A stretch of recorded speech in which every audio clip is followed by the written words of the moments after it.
Hey guys, tonight we're heading up into the misty Andes, where the air's a little thinner, the stones are warmer than you expect, and the potatoes, well, they run the show.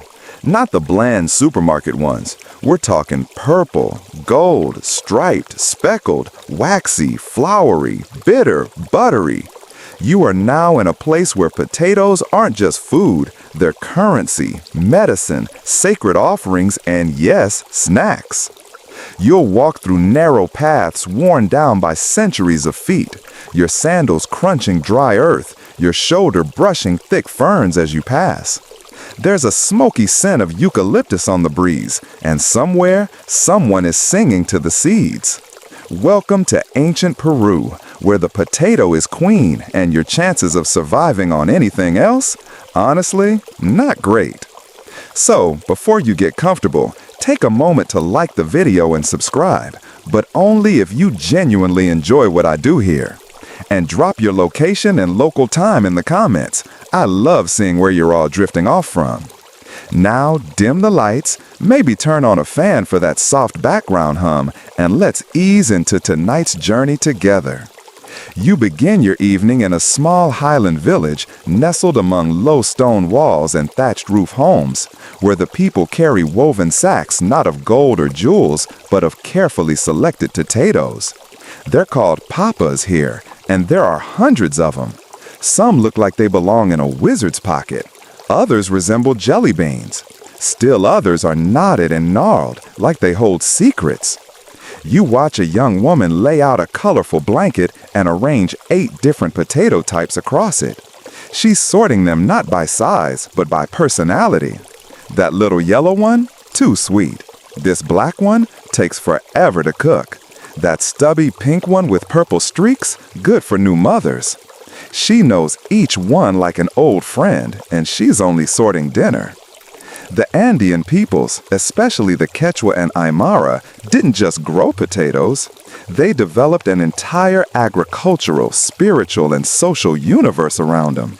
Your modern pantry might hold, 3 kinds? Russet, red, Yukon? The pre-Columbian highlands had over 200. Some historians argue it was closer to 1,000 if you count all the sub-varieties. They were categorized by shape, skin, season, cooking method, and, occasionally, attitude. You walk behind a pair of boys trailing their grandmother. She holds a simple digging stick, really just a sharpened wooden pole with a stone weight at the end. And as she prods the earth, she talks. This one is for sickness, she says, pointing to a grayish waxy root. This one for fasting. Another, black with a white heart, don't eat this unless it rains. You dig your fingers into the soil and feel something starchy and cool brush your knuckles. Pull it gently. The skin flakes with a little snap like dried parchment. It's a beautiful blue-black tuber, small as your palm. Your hands are dusty now, but it feels satisfying, like uncovering treasure. The potato, in this world, wasn't ever a luxury. It was foundational, reliable. Potatoes could survive the Andes' frosty nights, fickle rains, and thin soils. While wheat throws a tantrum in bad weather, potatoes just hunker down and keep growing. That's why they became the staple crop of this mountainous empire. And yet, they were never just utilitarian. These people found meaning, even magic, in every bulb. In fact, when archaeologists started finding potato-related artifacts, little ceramic effigies, ceremonial tools, storage jars decorated with stylized spirals, they realized something. Potatoes weren't just fuel for the Incan machine. They were loved, revered, celebrated, and, at times, blamed. There's a faint echo of an old tale told by an elder nearby. You sit close. The language is Quechua, musical and breathy, but someone translates softly beside you.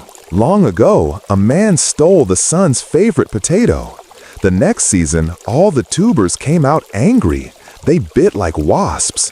The people had to apologize. They built a tower of mashed potatoes and offered it back to the sky. Yes, even the potato had myths. Why not? In a land where survival danced on the edge of frostbite and famine, the thing keeping you alive deserved a little storytelling. You chew a piece of roasted papa. It's waxy, earthy, and surprisingly rich. Not buttery, more like the taste of rain. Beside you, a grandmother is smoothing mud over a baked potato and placing it back in the fire to finish. She hums something low and rhythmic, a lullaby for tubers perhaps.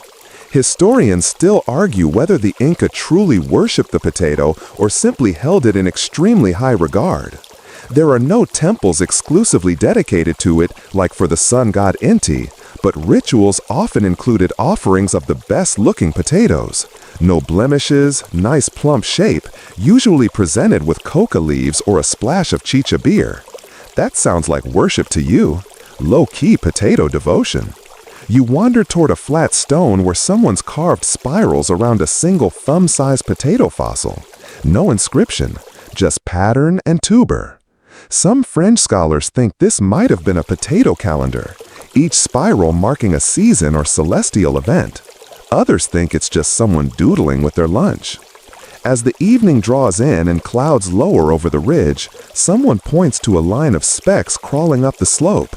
People carrying baskets on their backs, moving slowly. You follow.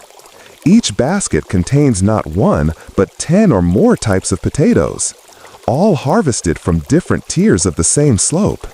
Each microclimate, each elevation, 3,000 feet versus 3,500, supports different varieties. It's precision farming, 800 years ago. Agronomists today still marvel at the biodiversity managed here. And you're just getting started. There's a whole landscape of potato wisdom ahead. Your feet crunch into loam, soft and giving. You walk deeper into a world where tubers ruled the land, and dinner was science, survival, and story. You keep climbing. The path is narrow, rutted with grooves worn deep by centuries of woven sandals. One side dips sharply down toward a river valley, far below where mist clings like damp wool. The other rises into steep terraces carved with obsessive precision. At a glance, the stonework seems chaotic, little pockets and ledges jutting out unevenly. But then your eye adjusts. It's a system, a layered tapestry of soil, stone, sun, and potato. These are the agricultural terraces of the Andes. Known as Andenes, they're part field, part climate control, and entirely genius. The Incas didn't just farm the land, they redesigned it. Where other civilizations might flatten hills or flee for mountains, these folks leaned in. They turned entire slopes into stepped gardens, each one a new climate zone in miniature. You walk along a terrace wall. Below you, a man squats, pressing his thumb into the soil, then sniffing it. "Too wet," he mutters, in a voice that sounds like it's been soaking in coca leaves for decades. "We'll plant the bitter ones here." Andean farmers knew what today's permaculture influencers are just rediscovering. Elevation equals specialization. A difference of just a few hundred feet can change temperature, humidity, and sunlight enough to make or break a crop. So they matched potatoes to microclimates the way sommeliers match wine to cheese. Historians estimate that a single mountain valley could hold more potato diversity than an entire modern supermarket chain. One terrace grows short-season yellow tubers. 2 steps up, the purple-streaked ones that need dry air. Around the corner, tucked into a shady nook, the gnarled bitter roots used only in ceremonies. You run your fingers over the stones. They're warm from the sun, but their real magic is below the surface. These walls weren't just pretty. Each was carefully stacked without mortar, with tiny air gaps that let excess water drain away. No rot, no floods, just the right balance of moisture and air for picky potatoes. One farmer explains the old rule of thumb. The potato does not like to swim. It likes to drink, not bathe. Fair enough. You hear a soft thunk, thunk, thunk. Someone rhythmically digging nearby. It's an older woman, her face weathered into a permanent squint. She doesn't look up as she speaks. These terraces, they're not fields, they're books. You blink, and she grins without turning. Each one remembers a different kind of potato. You just have to know how to read. It's not metaphor exactly. Agricultural knowledge here was passed down through oral tradition and lived experience. Every family kept potato stories, recipes, planting songs, harvest proverbs, warnings about greedy neighbors who didn't rotate their crops. One such story floats your way on the breeze. Never plant the same papa 2 seasons in a row. She gets lazy. Make her work by moving her uphill. You wonder how many farming tips you've ever heard that involve motivation psychology. Down the slope, kids are playing a game that's a bit like marbles but with tiny potato seedlings. Each seedling gets a name. They compete. The winners get replanted. You ask if it's just a game. The nearest kid shrugs. It's how we decide who grows up. Your sandals sink slightly into the soft terrace bed as you step forward. The soil here is incredibly fine. It's been sifted, enriched, and rested, sometimes for years before reuse. Some terraces weren't planted every season. They were allowed to sleep. Others were deliberately stressed with poor soil to encourage hardier growth. The science here isn't guesswork, it's intentional. Historians still argue whether the Incas used a centralized agricultural planning model or whether each community optimized its own space. There's no consensus. What's clear is that results were stunning. The sheer potato productivity supported armies, cities, massive building projects, and some very picky priests. As the wind picks up, you spot another curious detail. Tall stones standing at odd intervals across the terraces. Not boundary markers, not gravestones. They're waka stones, sacred markers tied to the potato cycle.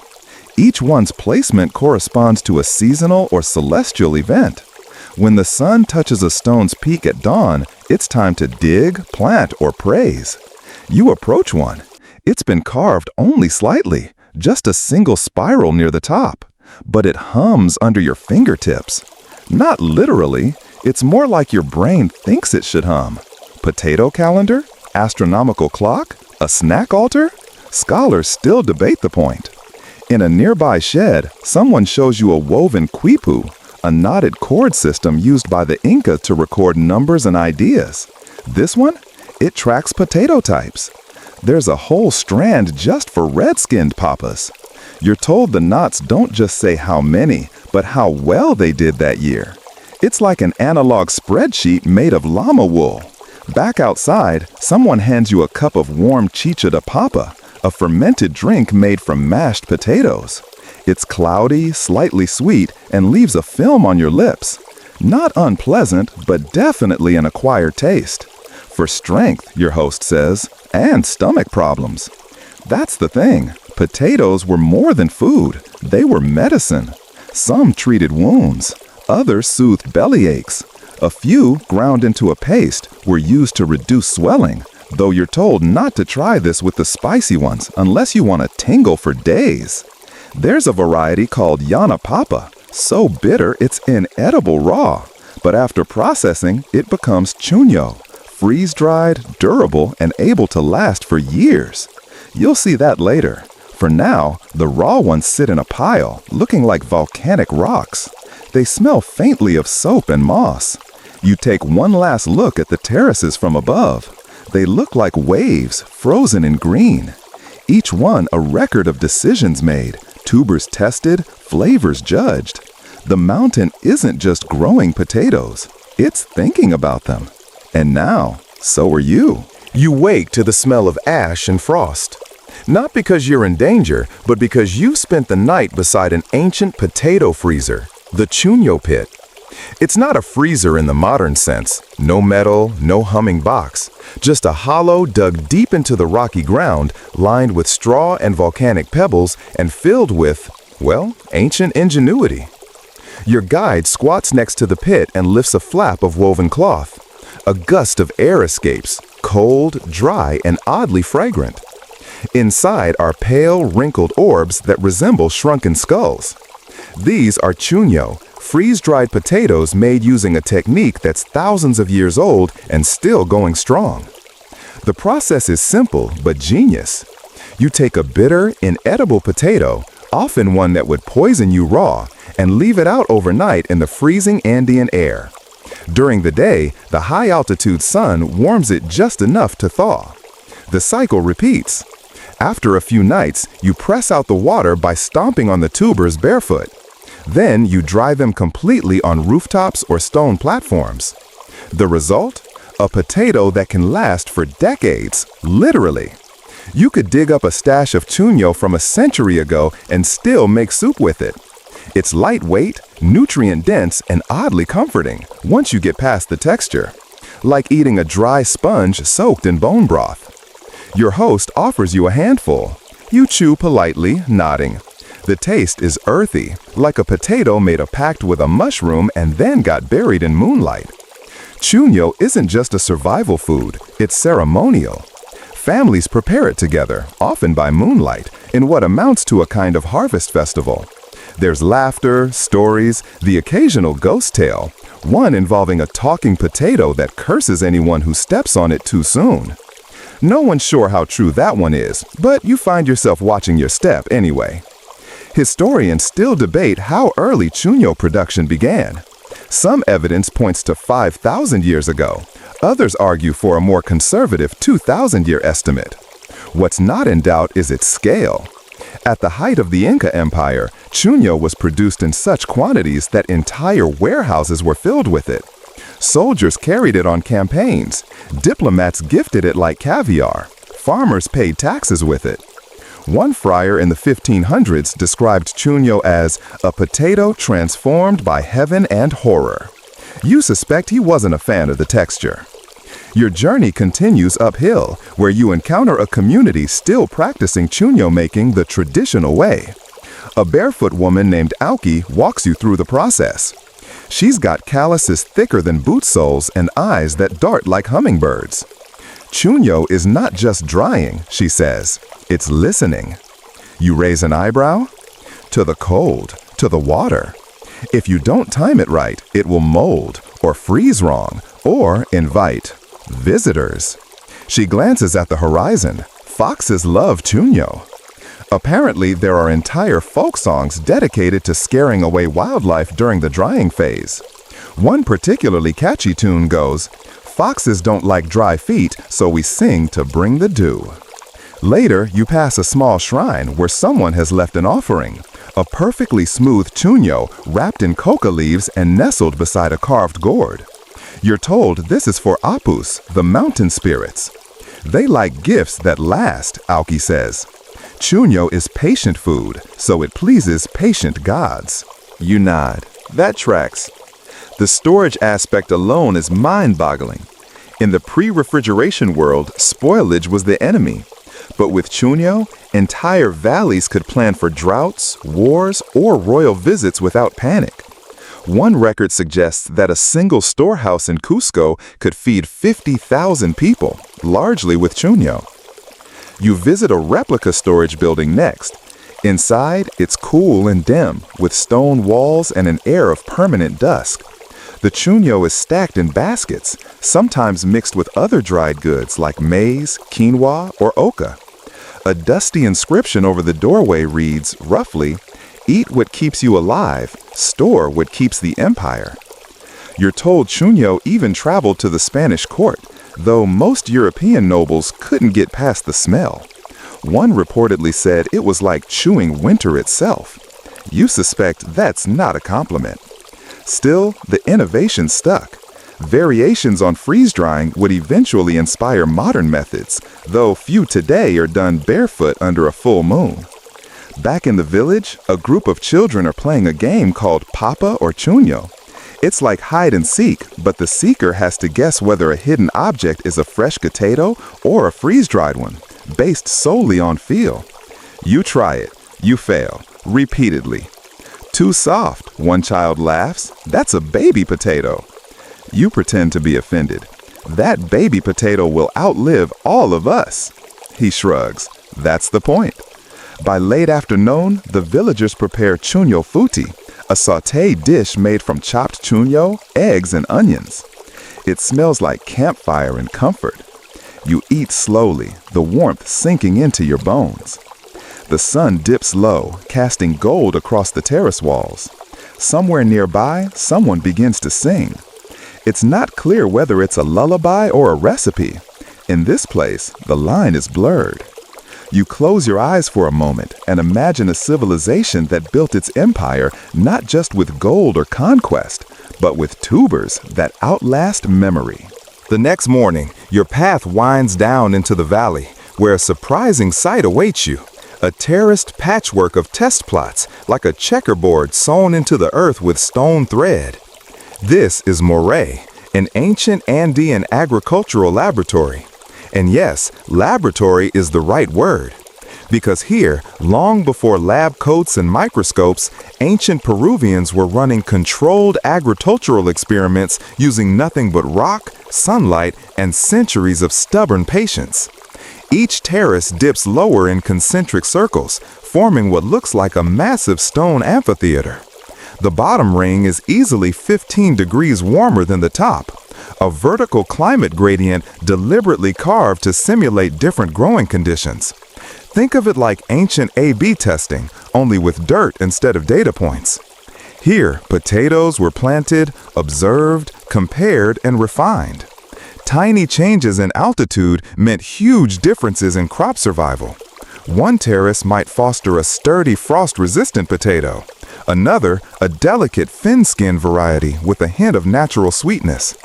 You run your fingers through the soil, dry, rich, pebbled, still warm from the sun. This place is a living notebook, and the notes are written in tubers. Your guide explains how farmers would walk the circles daily, observing leaf curl, soil dampness, insect patterns. There were no control groups or spreadsheets, just generations of memory and trial. Historians still argue whether Moray was solely an agricultural station or had ceremonial use as well. Its eerie perfection, the way voices echo precisely at the center, suggests that spiritual rituals likely blended with scientific study. Because in ancient Peru, farming wasn't just farming, it was a conversation with the gods. A priest-farmer might test a new hybrid, whispering prayers to Pachamama, the Earth Mother, before tucking a sprout into the soil. If it thrived, it meant favor. If it failed, they try again, maybe with more llama dung this time. You pause by a small patch labeled, somewhat anachronistically, with a hand-carved sign, Papa Roja, or red potato. The vines sprawl lazily in the sun, their leaves thick and dark. The potatoes beneath are rumored to have blood-colored flesh and were reserved for nobility. You don't see any unearthed, though, a sign of respect or perhaps superstition. Then, a surprise. You spot a woman carefully harvesting a few tubers with a wooden spade. She holds one up, grinning. It's striped, like a candy cane made of earth. This variety, she says, has never been named in Spanish. The locals call it Ulucha Wira, which loosely translates to false fat. It's a trickster potato, light as a feather, but looks heavy. Farmers used it to test if their apprentices knew how to judge weight by sight. Pick wrong, she says with a wink, and you get the light stew.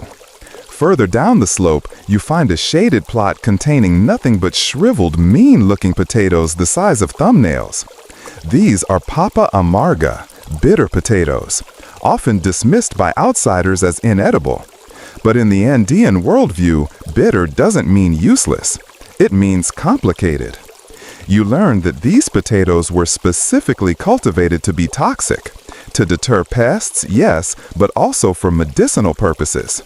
Ground up and fermented, they were used to treat skin conditions, infections, even arthritis. Of course, dosage was everything. Take too much and you might sleep for days, or forever. Some researchers believe these bitter potatoes played a role in sacred hallucinations, vision quests where shamans would enter trance states to ask the mountains for advice. Just a slice, your guide says, holding one gingerly. Enough to open a small door. You quickly step back.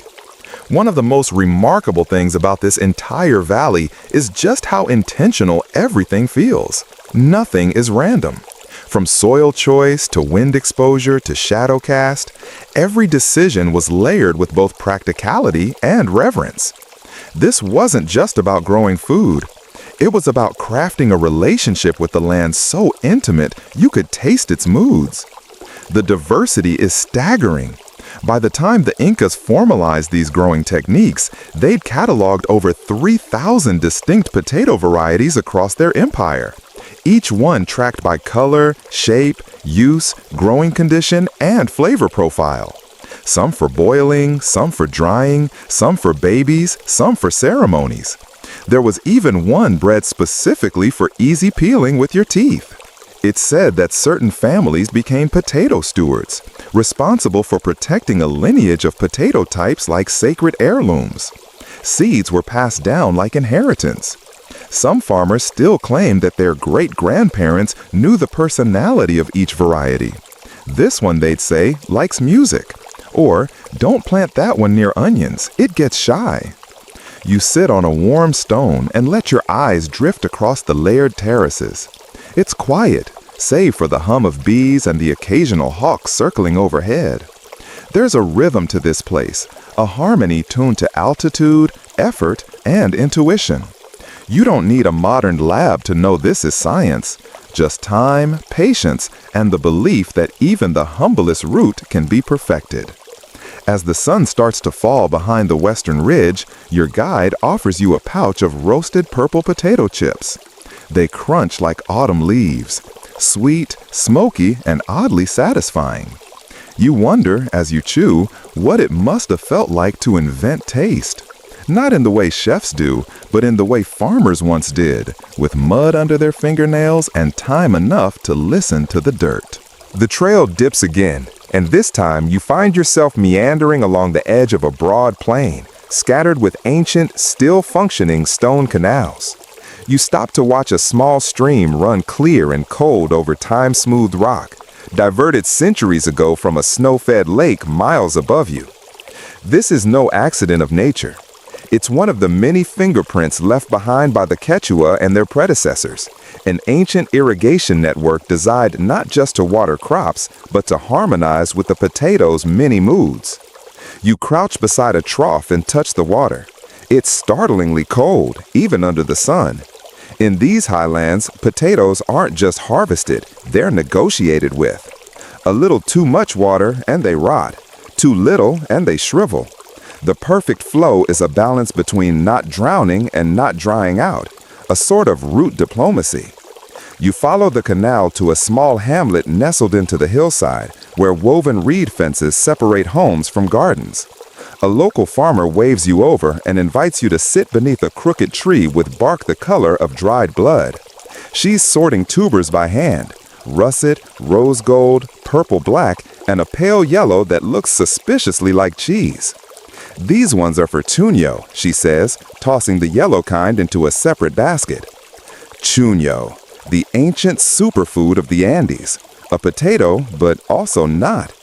She explains, with a smile, how the process works. First, potatoes are spread across the open ground at night and left to freeze solid under the starlight.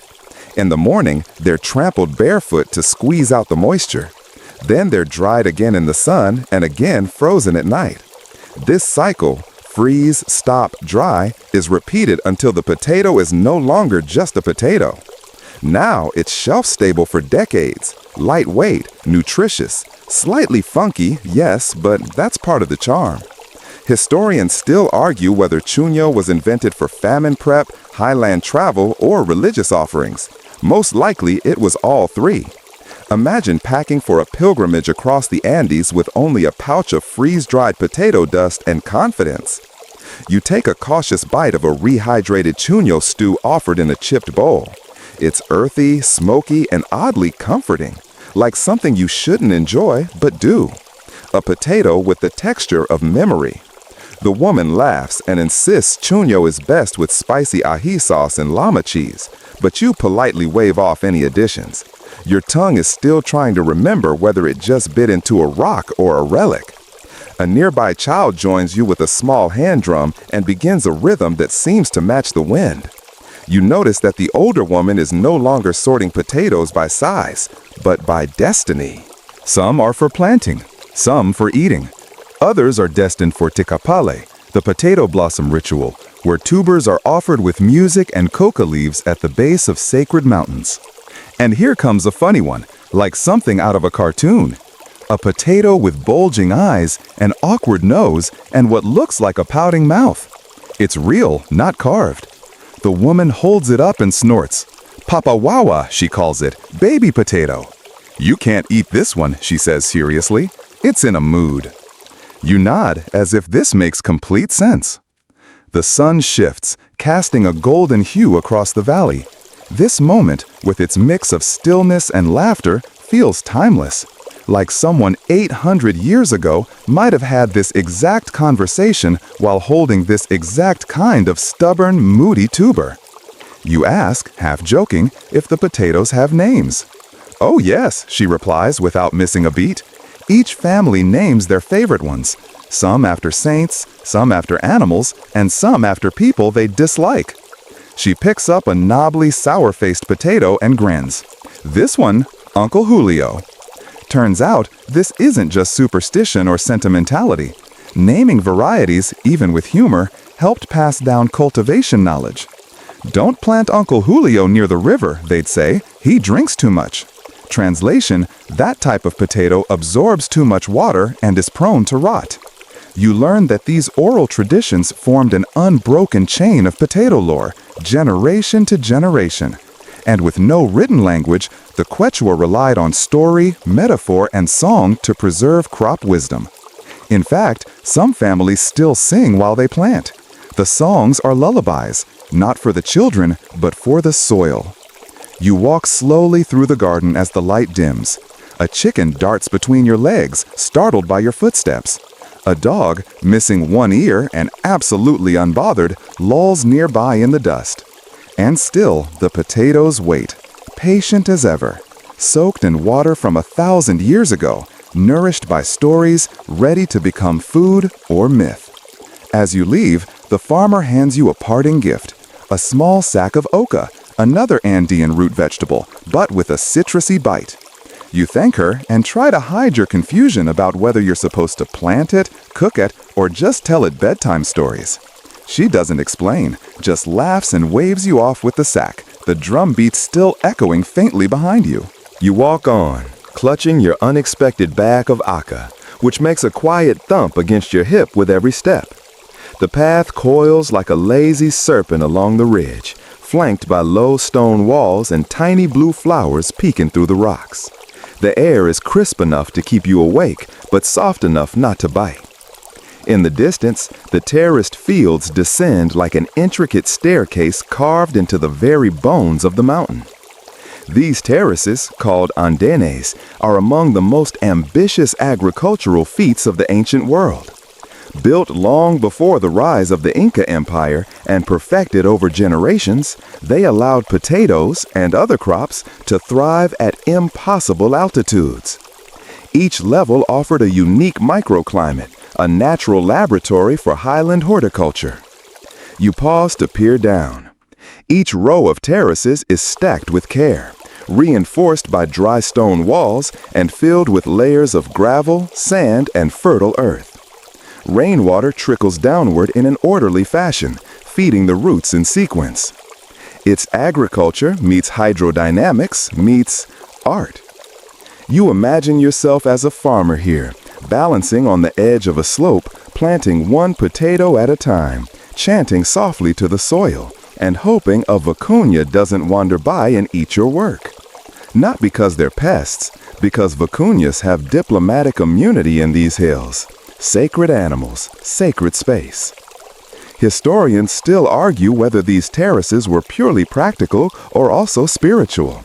Some believe each level represented not just an altitude band, but a symbolic layer of the world: earth, water, sky, and the realm of ancestors. Farming wasn't merely labor, it was a ritual performed in slow, sacred increments. A breeze picks up and you smell wood smoke. Not unpleasant, just earthy and a little sweet. It draws you down toward another village nestled in a high hollow. Here you're welcomed with quiet nods and the universal language of hot food. A local family has prepared a traditional huatia, an underground earth oven used to cook potatoes in their own skin, alongside clay-packed herbs and the occasional sweet root. The oven itself looks like a lumpy dome made from clumps of earth and straw.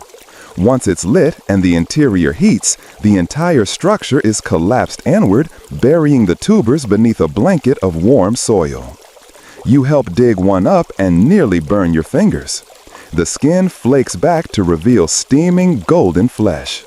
No butter, no salt, just pure potato, kissed by fire and time. The taste is richer than expected, like it carries its own seasoning, drawn from minerals, mountain air, and probably at least one ancient curse. You don't ask questions, you just chew slowly and smile. Nearby, a man with a wool cap the color of dry moss begins to explain the ancient taxonomy system used for potatoes.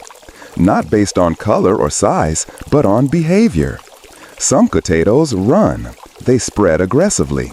Others sleep, slow growers. Some get along well, while others are jealous and don't thrive near certain neighbors. You're told of a woman who swears her potatoes only sprout if she sings them the same lullaby her grandmother used.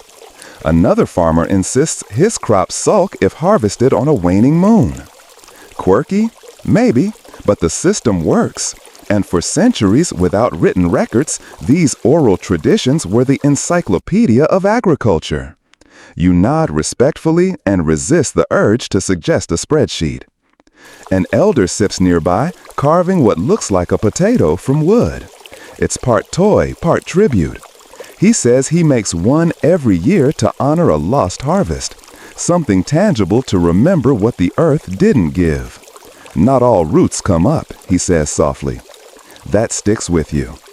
You stroll away from the hearth and find a quiet hill to sit on. The sky above has begun its slow melt into indigo, and stars prick at the fabric of the dusk like pins through velvet. Here's where things get oddly philosophical.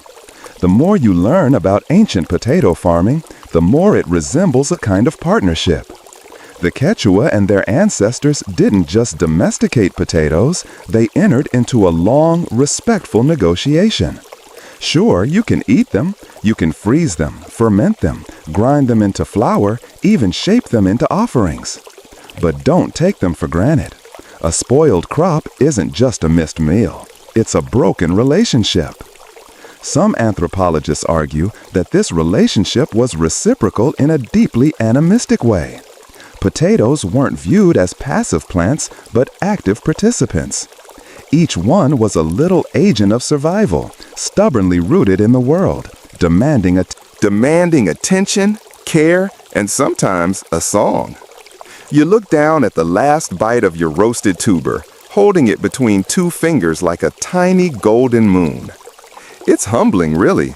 These simple roots, so easy to overlook, were the foundation of a civilization that thrived in some of the harshest agricultural conditions on the planet.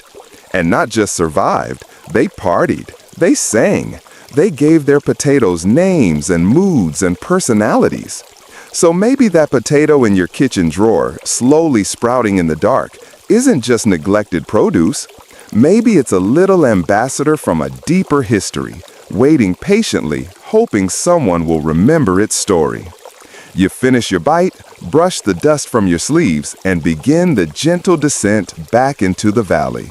As you follow the winding path down the hill, the moon begins to show its face, a sleepy coin hanging low, casting a silvery wash over the valley below. You can see the glint of irrigation channels tracing curves through the landscape, like veins through a palm. These amunas, ancient water canals, are another quiet marvel of Andean ingenuity. They catch seasonal rains and meltwater from the mountains and slowly direct it toward drier regions, recharging aquifers and keeping potatoes well watered even when the skies forget to weep. These systems have been in place for over 1,000 years and, in some areas, are still in use, outperforming modern plumbing with grace and a bit of moss. You crouch near one and dip your fingers in. The water is achingly cold and startlingly clear, like it remembers glaciers. It trickles steadily, undeterred by time or human fuss. Around you, small fields stretch in tidy rows, each with its own potato patch. Some plots are barely the size of a doormat, others the length of a llama nap. This patchwork isn't laziness, it's strategy. It's genetic insurance. Ancient farmers intentionally planted different varieties in scattered spots so that no one blight, no single frost could take them all. It's less of a farm, more of a botanical quilt. You spot a child toddling between the rows, clutching a knobbly potato like a stuffed animal. Her grandmother follows, carrying a basket that sways with each step, filled with today's picks. Russet reds, waxy golds, purples so deep they look like night distilled into root form. The older woman catches your gaze and grins, revealing a row of teeth darkened by years of chewing coca leaves. This one, she says in Quechua, lifting a small wrinkled spud, is only eaten by people in love. You raise an eyebrow and she shrugs. It tastes bitter if your heart isn't ready. You decide to let her keep that one. As twilight softens the contours of the hills, the villagers begin gathering for a low-key celebration. It's not a festival in the grand sense, no drums or dancing llamas, but it's potato-themed, naturally. A kind of appreciation circle with shared dishes and sleepy gossip. You sit cross-legged on a wool blanket beside a man stirring a steaming pot of papa rellena, mashed potatoes stuffed with herbs, minced meat, and, curiously, a whole boiled egg tucked inside like a secret. The scent is unreal, warm, savory, with a backnote of wood smoke and mint. He tells you that this recipe is considered young by traditional standards, probably dating only to the Spanish colonial period, which, you suppose, still qualifies as ancient by snack time metrics. There's also causa, a bright layered potato dish with lime and chili, often pressed into molds. We borrowed it from the coast, someone murmurs, but the soul is mountain. You taste it, cool, citrusy, and confusingly elegant for something built on tubers. A teenage boy hands you a dark brown paste on a leaf. This is chuño, fermented frozen potato. You nod solemnly, remembering what you read. This preservation method dates back at least 1,500 years. Potatoes are left to freeze overnight, stomped on to remove moisture, then left to sun-dry for days. The result? Something chalky, chewy, but capable of surviving for decades. Historians still argue whether chuño was developed purely for practical storage or also for trade and ceremonial use. Some suggest it carried spiritual symbolism, a potato that has died and been reborn. You chew politely. It tastes committed. Across the circle, someone's telling a story. You lean in. It's a tale of a woman who dreamed of a golden potato buried beneath a thunder tree. When she found it, her crops never failed again, but only if she kept the secret and never ate it. She carried it like a talisman for the rest of her life, hiding it in her shawl. One day she forgot it at the river. A duck ate it, and every duck since has been cursed with bad temper. You sip something warm and honest-scented and lose yourself in the voices. These aren't just stories, they're cultural Velcro, little hooks and loops that connect generations across centuries. And always, somewhere in the middle of it all, the humble potato. In the lull between conversations, someone plucks at a charango, a tiny Andean lute, and hums a melody that feels like it's always existed. You stare up at the stars. Here, under this ageless sky, you feel the weight of continuity. People have sat on this hill, told these tales, eaten these roots for more lifetimes than you can name. You're not just learning history tonight, you're soaking in it, starch and soul. At the edge of the circle, a curious ritual begins. One by one, villagers bring forward small potatoes and place them in a central bowl. Each person whispers something into the bowl, too softly to hear. Then the bowl is covered, tied with a red thread, and set aside. You ask what it is? Dream offering, someone says. We tell the potatoes what we want to dream. Sometimes they listen. You consider this. You've certainly whispered stranger things into the void. A girl tugs your sleeve and offers you a lumpy potato shaped like a heart. For you, she says, but don't eat it. Keep it so you don't forget. You smile and slip it into your pouch, a root souvenir, a living bookmark. The fire dims to a glowing core. People begin to yawn and wander off, trailing smoke and laughter. You stretch, thank your hosts, and return to the path. Feet light, pouch heavier. The potato in your pocket feels warm, like it's already dreaming. The next morning greets you with a blue so sharp it could cut linen. You stir under your alpaca wool blanket, brushing away the dew that's gathered like tiny pearls on the edge. There's a faint scent of earth and wood smoke, and something nutty, perhaps, roasted. A new day in the Andes begins not with alarms, but with the soft rustle of woven skirts and the clink of pottery being set on fireside stones. You rise slowly, not because you're tired, but because the pace here seems to insist on it. The potato deserves your full attention. A woman waves you over to her cook fire. She's making huatia, a traditional Andean way of baking potatoes using nothing but hot stones. No oven, no foil, just heat and instinct. The stones are heated in a cone-shaped pile, then the potatoes are buried inside, sealed with dirt, and left to roast in their own smoky little sauna. You sit with her as the stones hiss and whisper. She hums softly, a tune that rises and falls like the land itself. People think potatoes are simple, she says without looking up, but they have memory. They know how to wait. They feed everything without asking much. You nod, unsure whether she means it metaphorically or agriculturally. Probably both. As the huatia cooks, she tells you about Pachamanca, a communal feast where potatoes, meats, and herbs are all buried with heated rocks, cooked slowly under the soil itself. It's a festival dish, she says, a way to honor the earth by feeding from her directly. The smell wafting from the dirt oven is rich and sweet, a smoky perfume that reminds you of campfire marshmallows, but with far better nutritional value. When the potatoes are finally unearthed, you take a bite. The skin is crisped by ash, the flesh creamy and dense. You swear you taste butter, though none was added. It's hard not to hum with approval. She laughs. That one's called sumac papa, pretty potato.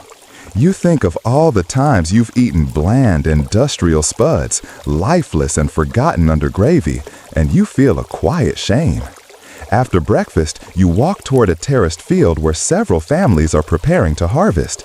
The terraces, or andenes, stair-step up the mountainside with impossible grace, each stone perfectly fit like a puzzle whispered into place. These terraces aren't just beautiful, they're technological masterpieces. Built with layers of gravel, sand, and soil, they prevent erosion, retain moisture, and, thanks to clever angles, even regulate temperature across elevations. Historians still debate exactly how the ancient engineers calculated water flow and thermal zoning, especially since they managed it without modern tools or even iron. You join a group of children who are gleefully digging through the soil with their bare hands. Every so often, one of them shouts and triumphantly raises a potato like it's buried treasure. One boy shows you a potato that looks like a coiled snake. "This one's for good luck," he says. Another child points to one with dark purple skin and a lightning bolt of yellow streaking down the side. "This one keeps away bad dreams." You help dig for a while, careful not to damage the roots, and notice how the soil changes subtly as you move. Some patches are rich and loamy, others drier and rockier. Yet somehow, the potatoes thrive in all of it. An old man supervising the harvest taps his walking stick in the dirt. "These lands have been farming potatoes longer than Rome existed," he says. "They've seen empires rise and fall." He pauses, eyes distant. "Even ours." He's referring to the Inca, whose agricultural systems extended across climates and ecosystems, from cloud forests to arid highlands. At the heart of it, potatoes. The Inca had over 1,000 varieties under cultivation and built entire storage systems, called colcas, to preserve them for years. You ask about the storage methods, and he chuckles. Cool, dry, shaded, like a good nap. As the harvest winds down, someone invites you to help sort the tubers. They're separated by size, color, and purpose. Some for immediate eating, some for drying into chuño, others for ceremonial use, and a few rare types reserved for barter. You find yourself holding a tiny, black-skinned potato no larger than your thumb. It's shaped like a tear and has a faint silvery sheen. That's Kilu Emila, someone says, yellow daughter. A hush seems to settle over the group for a moment. One woman explains that in older times, this variety was sometimes offered to the mountain spirits during planting festivals. Not eaten, just gifted. You gently place it in the proper basket, feeling like you've just shelved a relic in a museum. Lunch is simple but rich. Mashed purple potatoes with a dusting of salt and crushed roasted corn. A side of oca, a sweet tart tuber that often gets mistaken for a cousin of the potato but deserves its own pedestal. There's also a sharp minty herb tea that perks you up and clears your sinuses. As you eat, someone mentions that the potato genome has more diversity than nearly any other crop on Earth. That even now, scientists and seed savers are trying to preserve endangered varieties by cataloging and storing them in cold vaults. You picture rows of frozen shelves, each cradling tiny time capsules, a potato library. Maybe one day, long after we've left our mark in plastic and Wi-Fi, future civilizations will unearth them and marvel at our edible legacy. You lean back, belly warm, and watch the sun crawl across the stone terraces. In the distance, you see a man rubbing ash on a pile of freshly dug potatoes. Natural bug repellent, someone says. Potatoes hate moths. You smile. Of course they do. Even plants need boundaries. As the day wanes, you stretch your arms and glance down at your dirt-smudged clothes. You don't mind. Somewhere in the folds, that heart-shaped potato from last night still rests. You give it a small pat. Still dreaming, hopefully. Evening falls again, painting the peaks in soft lavender and copper. You can hear the hushed laughter of families settling in for the night, their fires crackling like old men telling bedtime stories. Your legs are pleasantly sore, your palms gritty from the day's digging. But your curiosity isn't done yet. Tonight, you're being led to something older, quieter, and, frankly, a bit odd. The moon rises high as your guide gestures toward a squat, stone structure half hidden in the hillside. It looks like a small fortress or perhaps a mausoleum, but it's neither. This, you're told, is an ancient potato storage chamber, a colca. You step inside and feel the air shift. It's cool and dry, even though there's no modern insulation. The walls are thick, packed with gravel and thatch in ways that somehow prevent moisture from creeping in. You run your fingers along the stone, marveling at the thought that someone stacked it all without mortar, just shape, balance, and time. In the center, old clay pots and woven baskets sit in neat rows. They're empty now, but once they would have brimmed with potatoes, chuño mostly, those freeze-dried tubers that defy rot like time travelers from the past. Your guide, a wiry man with a sun-lined face, hands you a small lump. "Try it," he says with a wink. You chew. It's chalky, dry, like biting into a puff of aged snow and soil. Not unpleasant, but definitely an acquired taste. He laughs and pats your shoulder. Now you're really one of us. You learn that the freeze-drying of potatoes wasn't some accidental discovery. It was a calculated process. Families would spread potatoes out at high altitude during cold nights, allowing them to freeze naturally. Then they'd stomp on them barefoot the next morning to squeeze out the moisture. Yes, barefoot. repeating this for several days until the potatoes turned into featherweight husks. Historians still argue whether this technique emerged from sheer necessity or evolved as a ritualized practice. Either way, it's endured for over 1,000 years. Outside, a woman explains how these dried potatoes can last for decades if stored correctly. During times of drought or war, they were the lifeline of communities. Portable, nutritious, easy to rehydrate. The Andean version of astronaut food. You're invited to join the evening meal. Not that you're hungry again, but the invitation is too kind to refuse. Tonight, it's potato soup, spiced with native herbs and thickened with oca and bits of dried alpaca meat. A round of chicha, a mildly fermented corn drink, is passed around. The flavor is tangy, slightly sweet, and has that someone's grandmother made this with love kind of charm. Under the stars, stories start to unfold. Not grand myths, but simple memories. A grandmother who taught her granddaughter how to sort potatoes by color.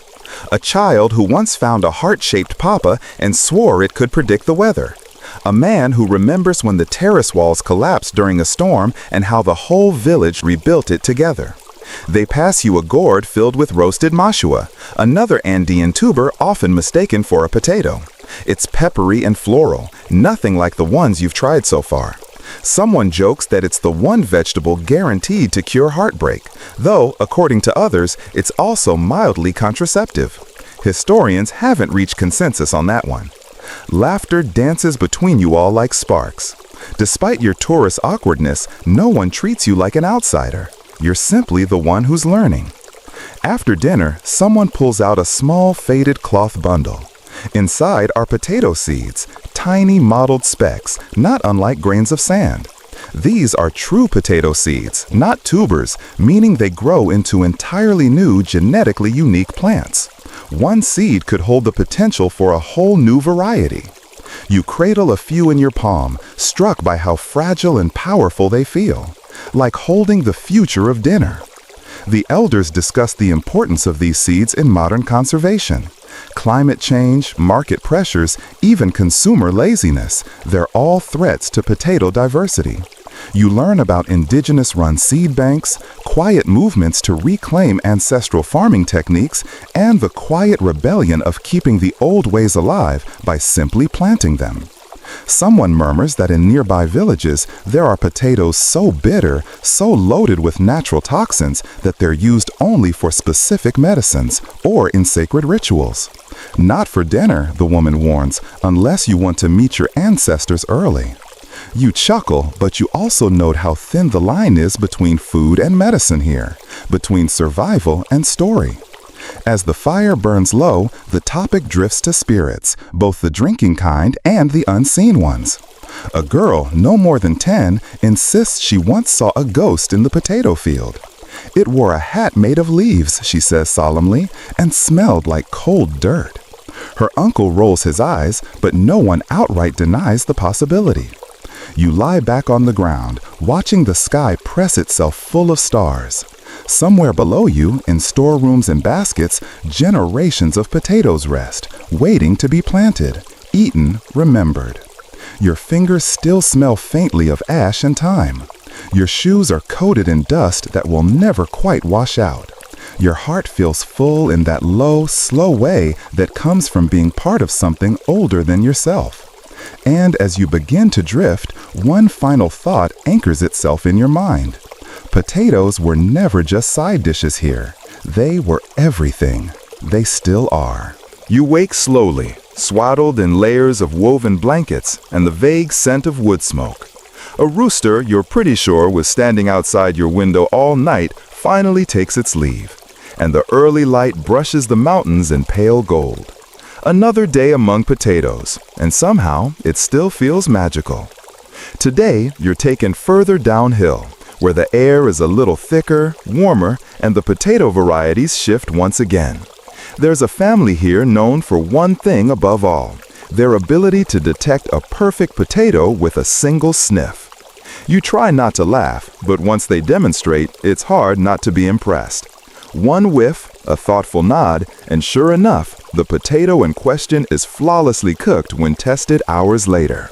Apparently, it's in the skin, or maybe the soil, or maybe just years of practice and zero nonsense. But you're here for more than sniff tests. You're here to understand how potatoes weren't only farmed, they were worshipped, woven into belief systems that helped communities thrive through uncertainty. One of the elders leads you into a shaded grove where small stone figures peek from moss and leaf litter. These are apus, or mountain spirits, and alongside them, offerings. Coca leaves, small gourds of chicha, and, yes, the humble potato, always the first boiled one from the season's first harvest. The belief runs deep that each potato field is watched over by a protective force, a sort of spirit landlord. Forget to offer your thanks, and your harvest might rot on the vine. Offer too much, and well, the spirits might grow jealous. Moderation, it turns out, is also sacred. Historians still debate whether the potato's central place in these rituals began as a symbolic act or a practical one. After all, in a society so closely tied to agriculture, what better object to represent survival than your most important crop? As you help arrange a modest offering, 3 small purple potatoes, carefully placed on a bed of herbs, you feel that quiet reverence sink into your bones. The stillness, the crisp air, the sense of being watched but not judged. It's not spooky, it's grounding. Afterward, you're invited into the family home for something unexpected: textile lessons. Potato farming, you quickly realize, isn't just about the planting and the harvesting. It's a cycle that extends into art, memory, and even clothing. You run your hand over a hand-woven sash dyed with potato juice and plants like cochinilla. Soft earth tones, bursts of ochre and charcoal. The symbols are abstract at first glance, but as the weaver explains, you start to see, that's a terraced field, that's a water channel. That curling shape, that's the wind. The weaver, a woman named Mamani, tells you that each sash is like a personal journal, coded memories worn around the waist. And if a certain potato season went particularly well, it gets its own pattern. She chuckles, telling you she once made a hat to celebrate a year where the frost never came. The potato gods were in a good mood, she says with a wink. It's easy to forget, in a supermarket world, that food was once this personal, this storied, this beautiful. And then she shows you something that feels almost too precious to touch. A baby wrap, stiffened over time, decorated with a ring of embroidered potatoes in every shade of red, brown, and blue you can imagine. She used it for all 3 of her children and her grandmother before her. It's practically sacred. That afternoon, a visiting teacher arrives. He's part of a traveling program that brings agricultural knowledge between villages. Equal parts science, tradition, and humor. He gathers the locals under a tent and, using what can only be described as a potato puppet, explains the changing water patterns in the region. It's surreal and sweet. You sit on a low stool, the sun dappling through the canvas above you, and listen as the puppet complains about root rot and bad soil drainage. The children are enthralled. The adults nod knowingly. You wonder if any other tuber in history has enjoyed this level of theatrical representation. You're handed a snack, something like a potato fritter with local cheese inside. It's crispy on the outside, molten and fragrant within. You could cry, it's that good. But you're too busy chewing. After the lesson, one of the young girls shows you her science project. She's growing a tiny potato plant in a glass jar, roots dangling in water. She tells you she wants to study the future of soil, which you're fairly certain is a phrase more adults should be saying. That evening, you return to the Grove of Spirits for a quieter moment. The wind has picked up, whispering between the trees. You leave a potato of your own this time, a knobby, red-skinned one you picked earlier because it looked like a miniature heart. You don't know the exact ritual, but somehow it feels right. You sit on a stone, watching the last of the light fade. There's no ceremony, no booming chant, just the slow turning of shadows and the sound of leaves brushing each other like old friends. You reflect on the things that have surprised you most. That potatoes can be freeze-dried under the stars. That people can tell their quality by smell. That spirits, science, and puppets can all share the same stage in rural Peru. And you think, this isn't a history of agriculture. It's a love story. The morning finds you on the move again, this time heading even higher into the Andes, where oxygen thins and potatoes grow in the most improbable places.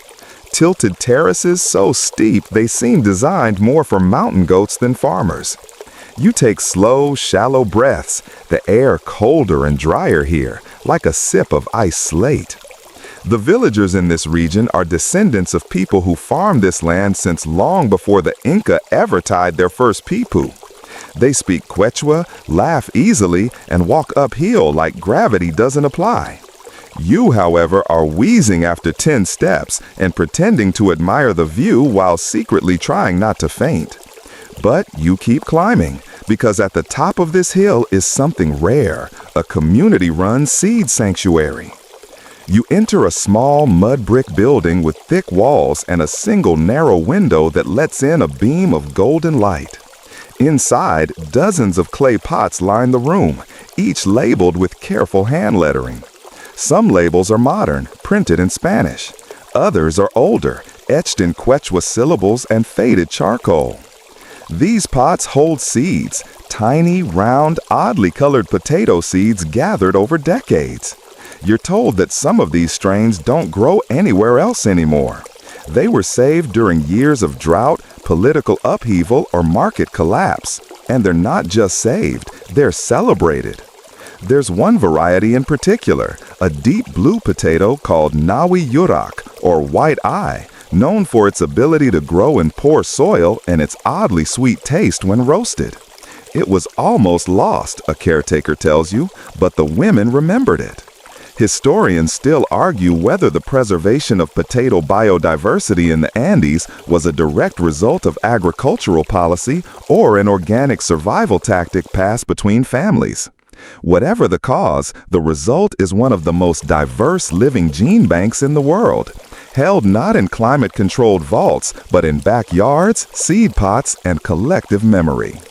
As the caretaker explains how each village contributes a seed guardian, someone trained to grow, harvest, and store their assigned varieties, a little girl walks in carrying a single stalk. It's flowering, a pale purple bloom with a gold center. Everyone stops talking to look at it. You realize this isn't just a plant, it's a symbol of resilience, and they treat it accordingly.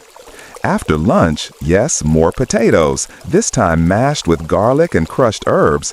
You're invited to witness a planting ritual unlike anything you've seen. A woman with streaks of silver in her braids steps into the center of a circle. She carries a small woven bag and draws out 3 items: a potato, a handful of quinoa seeds, and a chunk of dried llama dung. She sets each down gently on the soil, murmuring a blessing in Quechua. The circle, made up of elders, children, and a few well-fed guinea pigs, respond in unison. You don't catch every word, but the rhythm is lulling, steady, melodic, ancient. Later, someone explains. The ritual is called tarpui, a Quechua word that means both to sow and to offer. It's a belief system in action, a little bit of ceremony, a little bit of community insurance. If you treat the earth well, it remembers. If you forget to say thanks, it forgets you right back. You wander through the terraces after the ritual, running your fingers along the furrowed rows, pausing to watch a small hawk circle overhead. The land here isn't just used, it's courted, honored, almost flirted with. You imagine the soil blushing with pride beneath your feet. As dusk approaches, there's talk of a pachamanca, a traditional earth oven feast that, of course, features, you guessed it, potatoes.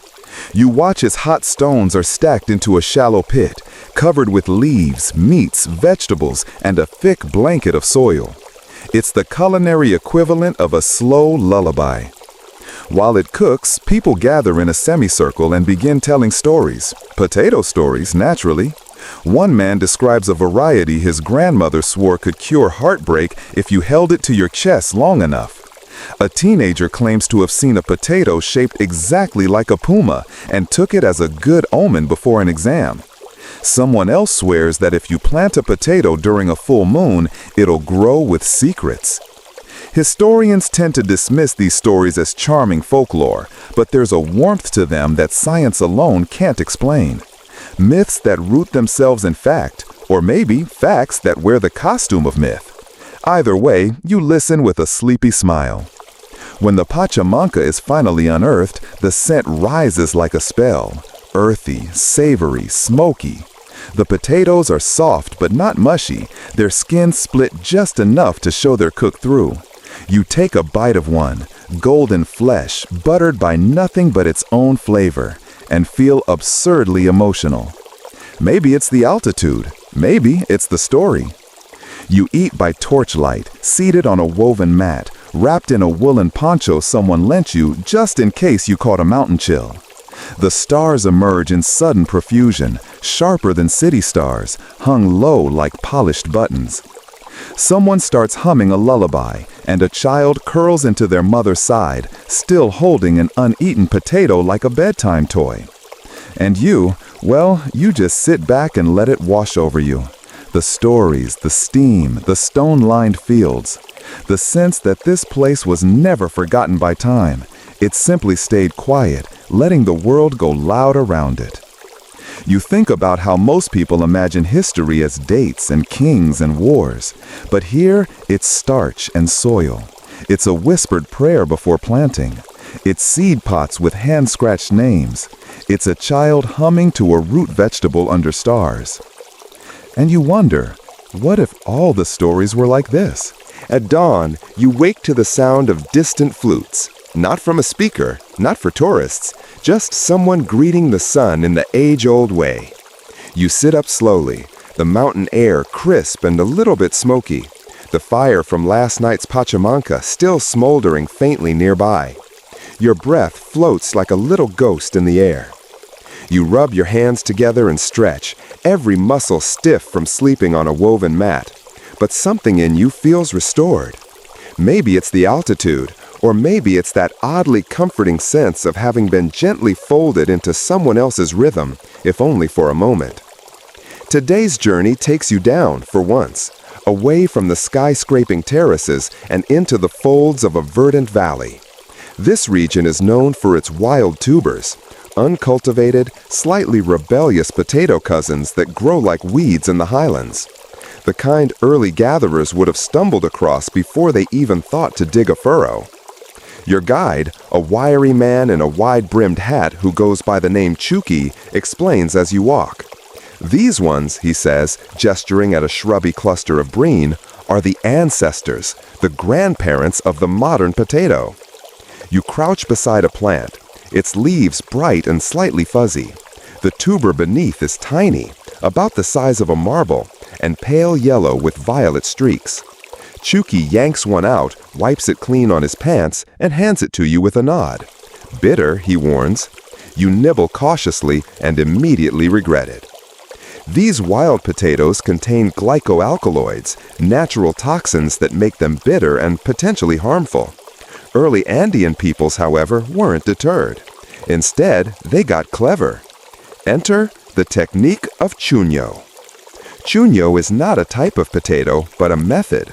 You learn this the hard way when Chucky begins to demonstrate. He lays some wild tubers out on a patch of ground and leaves them to freeze overnight. Then, under a bright sun the next day, he stomps them barefoot. That's right, stomps, with bare feet. You stare, blinking, as he merrily squishes the now half-frozen tubers with the kind of enthusiasm usually reserved for grape stomping or toddler tantrums. You get the water out, he says, and the poison too. Historians still argue whether chuño was a pre-Inca innovation or something the Inca systematized and spread. What's clear is its staying power. The technique can preserve potatoes for decades, not years, decades.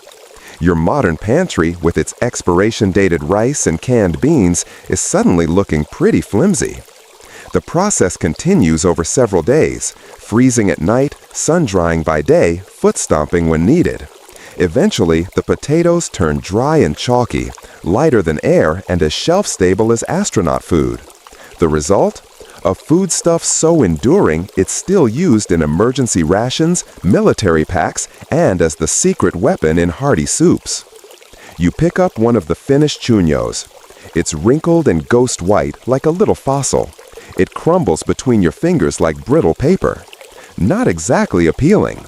And yet you're told, when soaked and simmered with herbs, it becomes a rich, earthy addition to stews.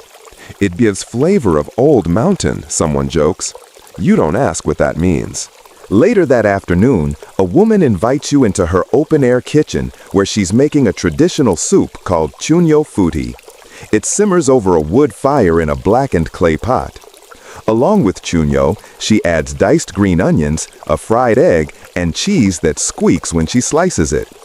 The scent is smoky and inviting. You taste it slowly, expecting bitterness, but find something else entirely: depth.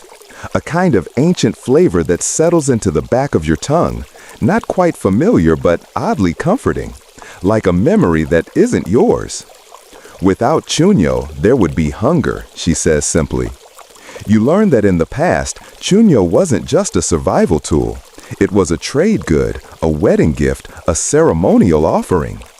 In Inca storehouses, those neatly constructed tambos dotting mountain paths, chuño was stored in bulk alongside dried meat and maize, ready to be sent out to troops or villages in need. Imagine that, a humble, foot-stomped potato product helping support an empire that stretched thousands of miles. Not exactly glamorous, but effective.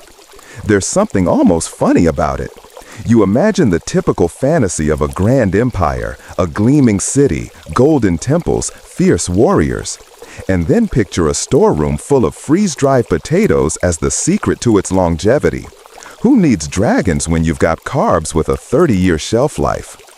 By evening, you find yourself walking through fields of wildflowers that sway under the breeze.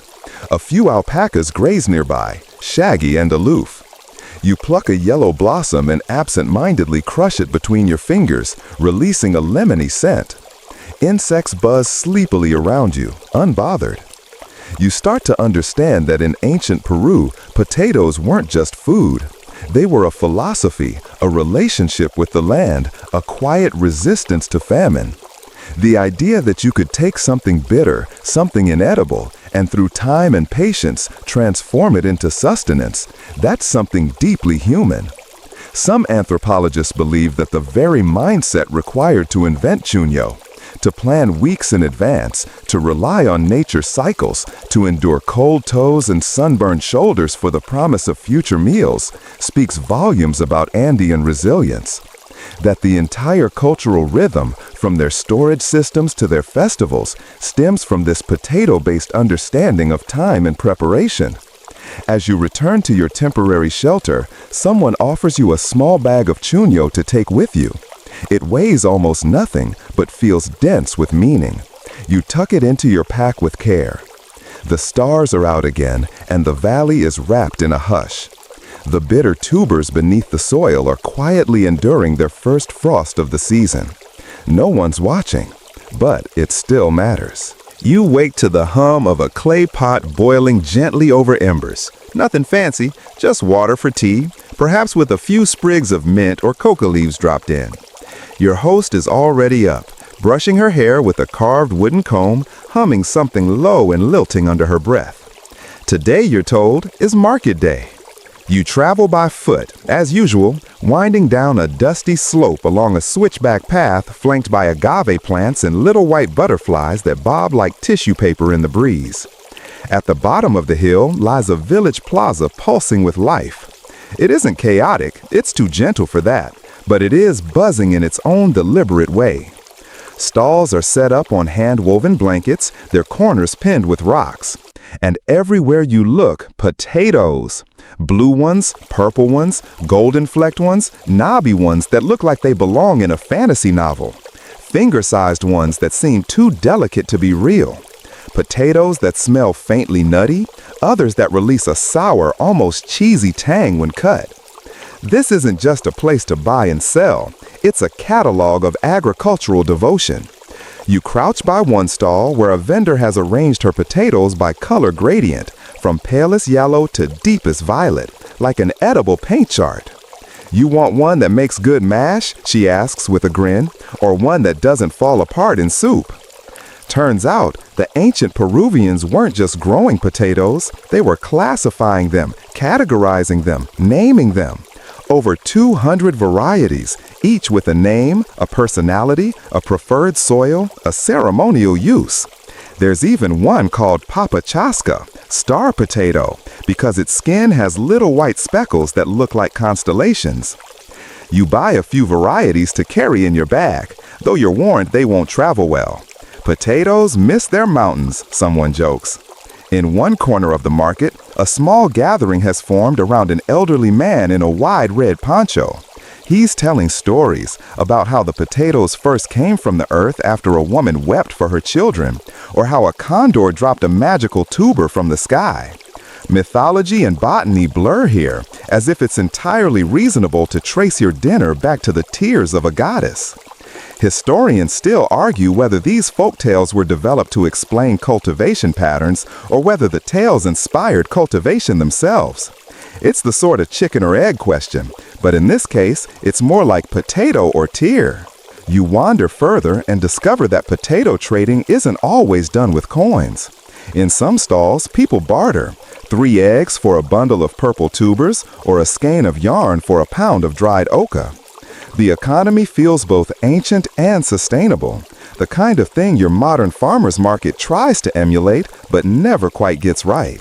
You pass a table with packets of powdered potatoes, instant chuño essentially.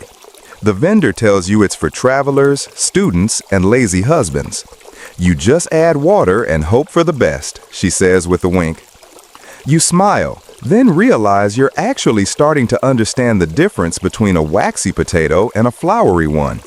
You've absorbed, by osmosis, a potato-based vocabulary. There are potatoes best for boiling, some better grilled on an open flame, and others that make your stomach twist unless you soak them for 3 days in running water. There's a local chef giving a demo of an old Inca dish called causa, a kind of layered cold mash often filled with avocado, chicken, or fish. But traditionally, it was just spiced potato served as a portable meal during wartime.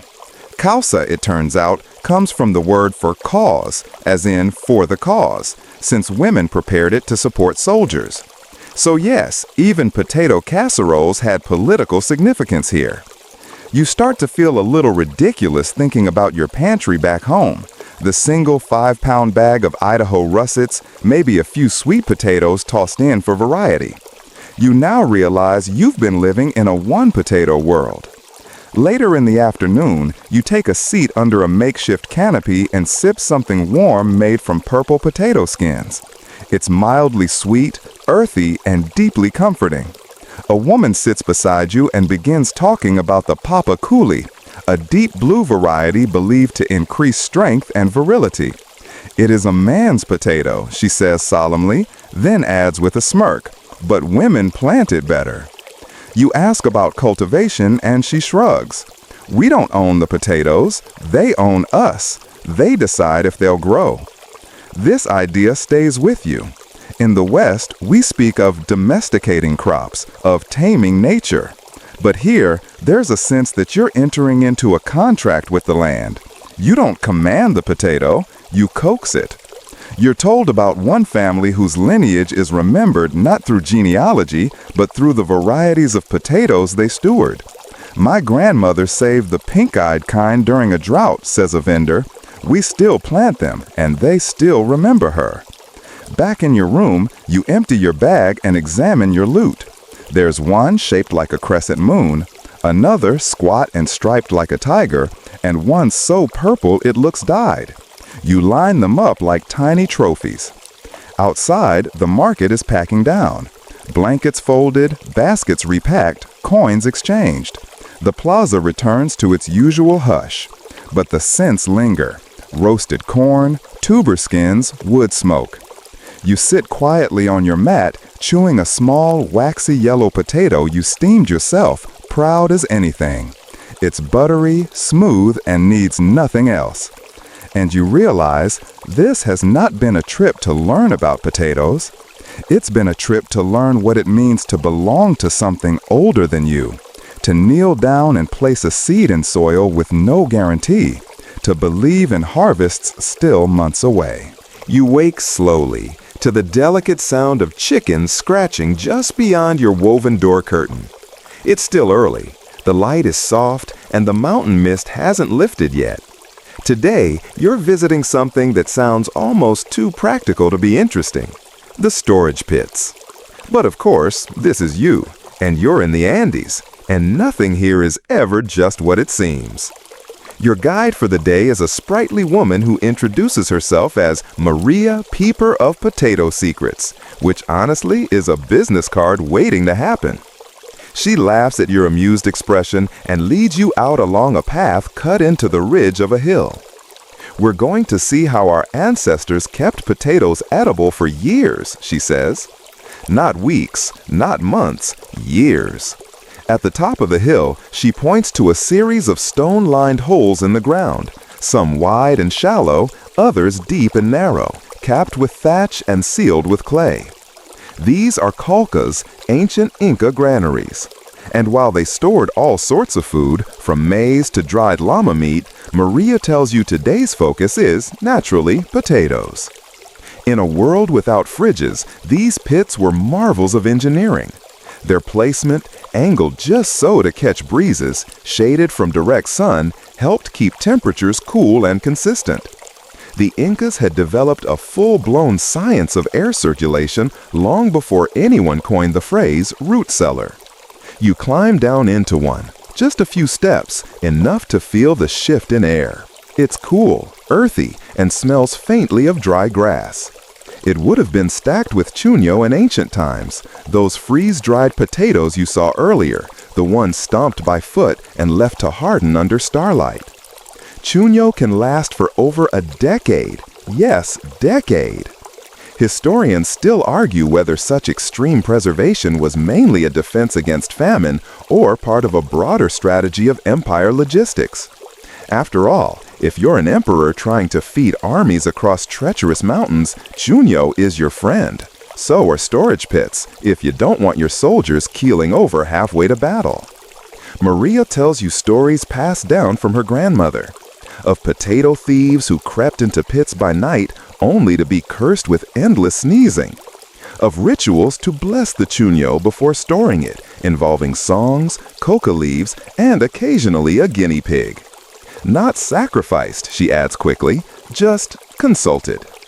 Apparently, the guinea pig had to be placed near the bags of chuño. If it looked uneasy, you moved the stash elsewhere. Guinea pig divination, totally normal.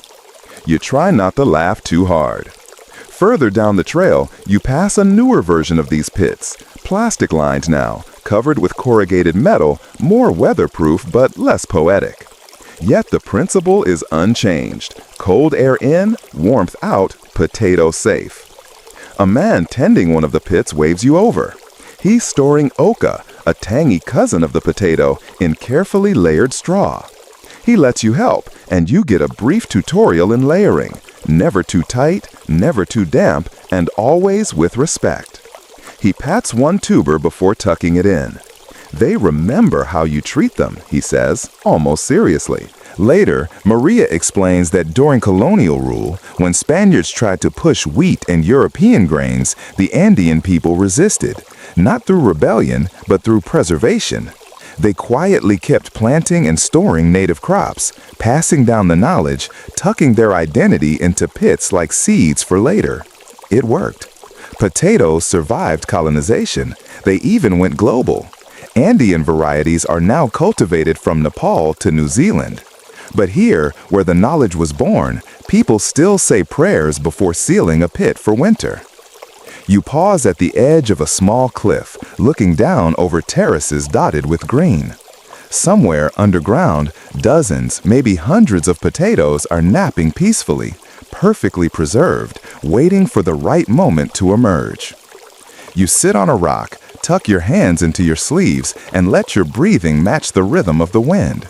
There's something incredibly comforting about the idea that a society can plan a decade ahead, not just with ledgers or spreadsheets, but with food buried in the earth, wrapped in straw, blessed by a guinea pig. Back in town, you pass a house with a massive ceramic jar in the front room.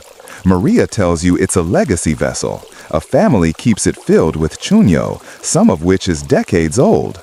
Not for eating anymore, just for remembering. Like your grandmother's cookie tin that's full of sewing supplies, not cookies. You smile at the thought. Later, a boy offers you a taste of something called tokosh, a fermented potato paste made by soaking potatoes in river water, then burying them for months in pits lined with straw. It smells challenging, like blue cheese had an existential crisis. You hesitate. Maria raises an eyebrow. It'll cure what ails you, or make you weep, sometimes both. You try it. It's sour, sharp, so powerful your sinuses tingle, but not unpleasant somehow.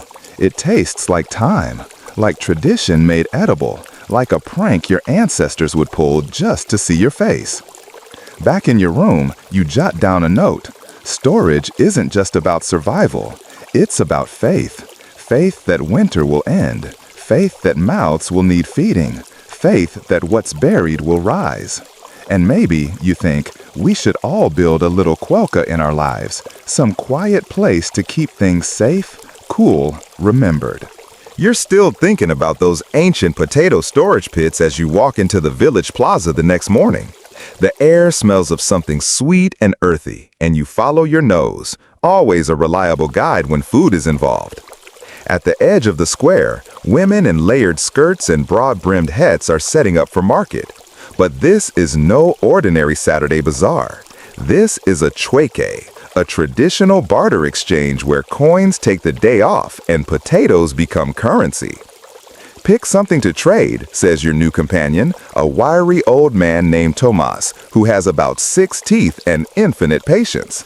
He hands you a small woven pouch filled with dried potatoes, chuño, of course. You eye a table piled with glistening corn cakes. The vendor raises an eyebrow. You offer her 3 pieces of chuño. She sniffs them, presses one to her cheek, then nods solemnly and hands you the cakes. You just made your first potato-based transaction. No Venmo needed.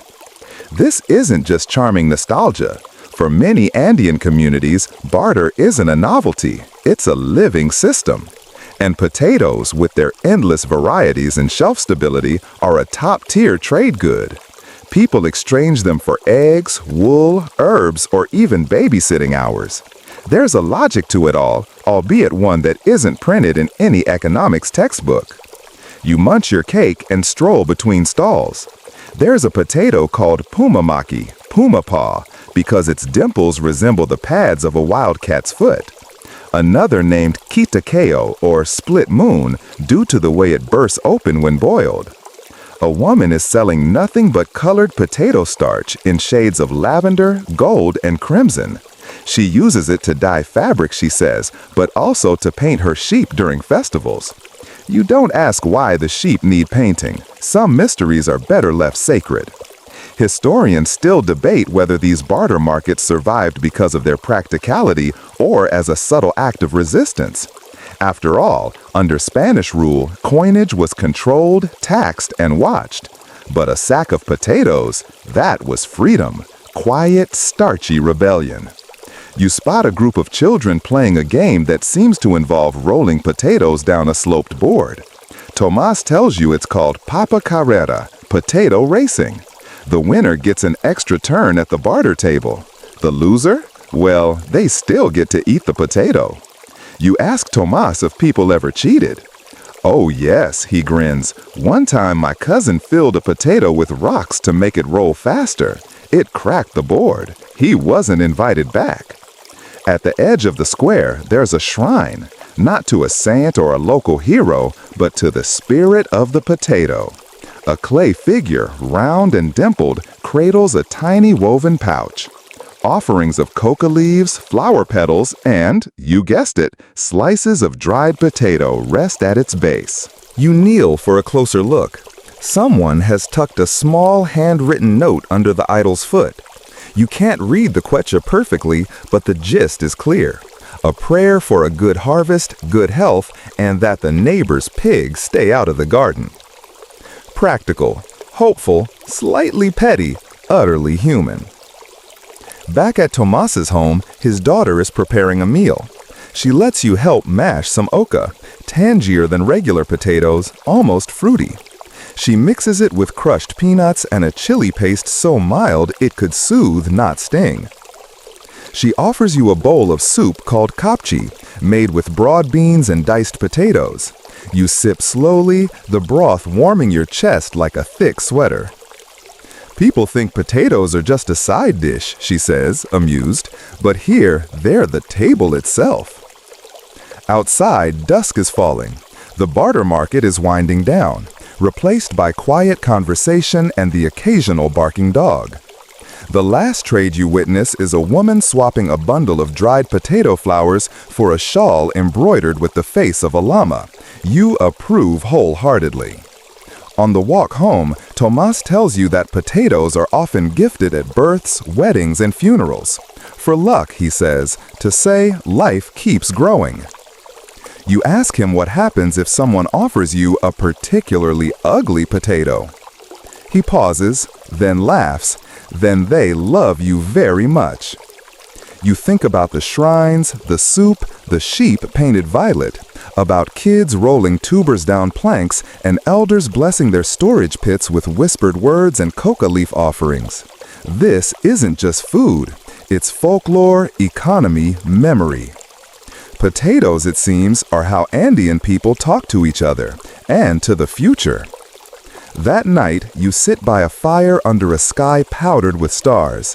You peel a roasted purple potato, steam curling around your fingers.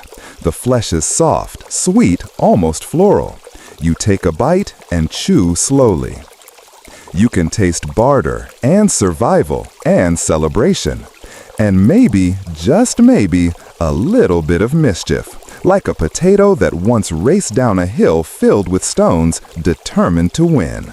The morning mist has barely lifted when you find yourself hiking through rows of sloped earthen terraces, a woven bag slung over your shoulder and a spade in hand. You're helping dig today, and the job is both meditative and maddening. Potatoes don't exactly call out to be found. You strike the soil gently, turn it over, and a cluster of tubers clings together like sleeping puppies. You cradle them with both hands, feeling the damp earth crumble between your fingers. They're gnarled and lumpy, mottled with pinks, yellows, even speckles of indigo. Welcome to the communal harvest. In the highlands, potato gathering isn't a solo act. It's a community choreography called a minka. Everyone shows up, young, old, spry, sore. And they all dig together, sing together, break together. Then, come evening, they feast together. You overhear an old woman singing a work song in Quechua.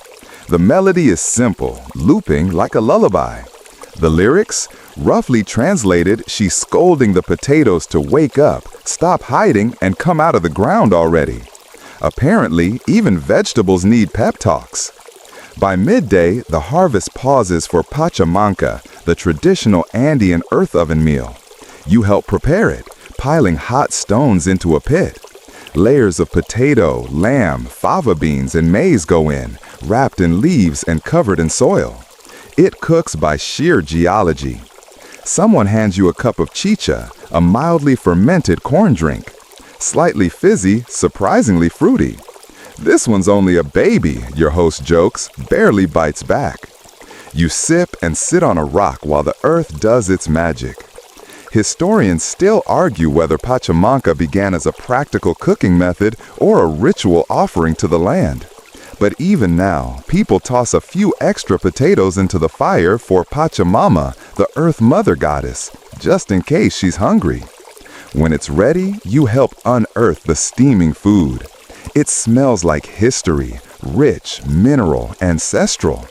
Your hands burn a little as you peel back the hot leaf wrapping, but the reward is beyond worth it. You eat slowly, watching everyone around you do the same. Laughter comes in gentle waves, no one rushing. In between bites, people compare potato finds, strangest shape, best color, most pitiful. One boy swears his tuber looks like a puma's nose. He's not wrong. After the meal, everyone helps sort the haul. Potatoes are grouped not just by type, but by use. Some are for drying into chuño, others for fresh eating.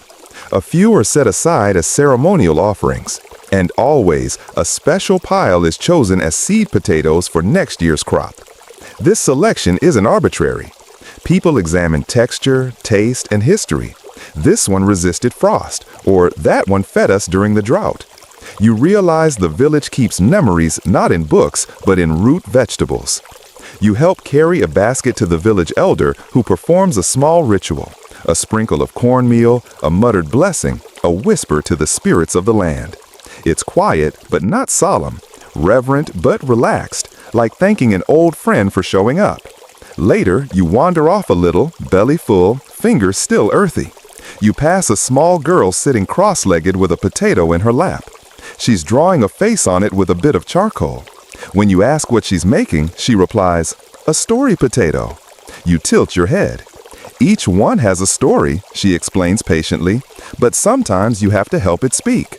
You sit beside her and ask if you can draw one too. She nods and hands you a lumpy tuber. You give it a mustache and a monaco. She giggles. He looks very important.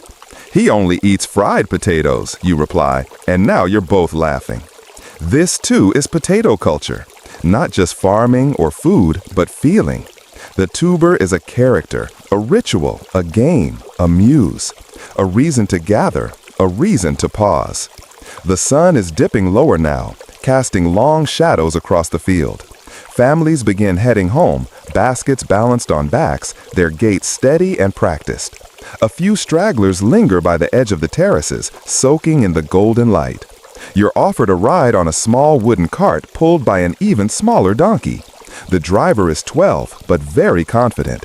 As you jostle down the path, he tells you how his grandfather once found a potato shaped exactly like a llama and sold it to a tourist for more than a whole season's harvest. Did it taste good, you ask? We never ate it, he replies, wide-eyed. It was blessed. Back at the village, the central fire has been lit. A storyteller stands, silhouetted by the flames. Children hush each other. Even the dogs quiet down. The story? A classic. The tale of the potato that rolled away during a storm and revealed a hidden spring beneath the mountain. Half history, half fairy tale, completely mesmerizing. You lie back in the grass and let the fire crackle beside you. Overhead, the stars begin to blink awake. Your belly is warm, your hands are tired, and the only thing heavier than your eyelids is the weight of all these stories, buried, sprouting, and shared. The next morning begins with frost painting the highland grass in soft white strokes. You step outside and your breath immediately turns visible, mist curling from your nose like a sleepy dragon sigh. Today, it's time to preserve. You follow the villagers toward the edge of the terraces, where yesterday's freshest potatoes have been laid out in neat rows.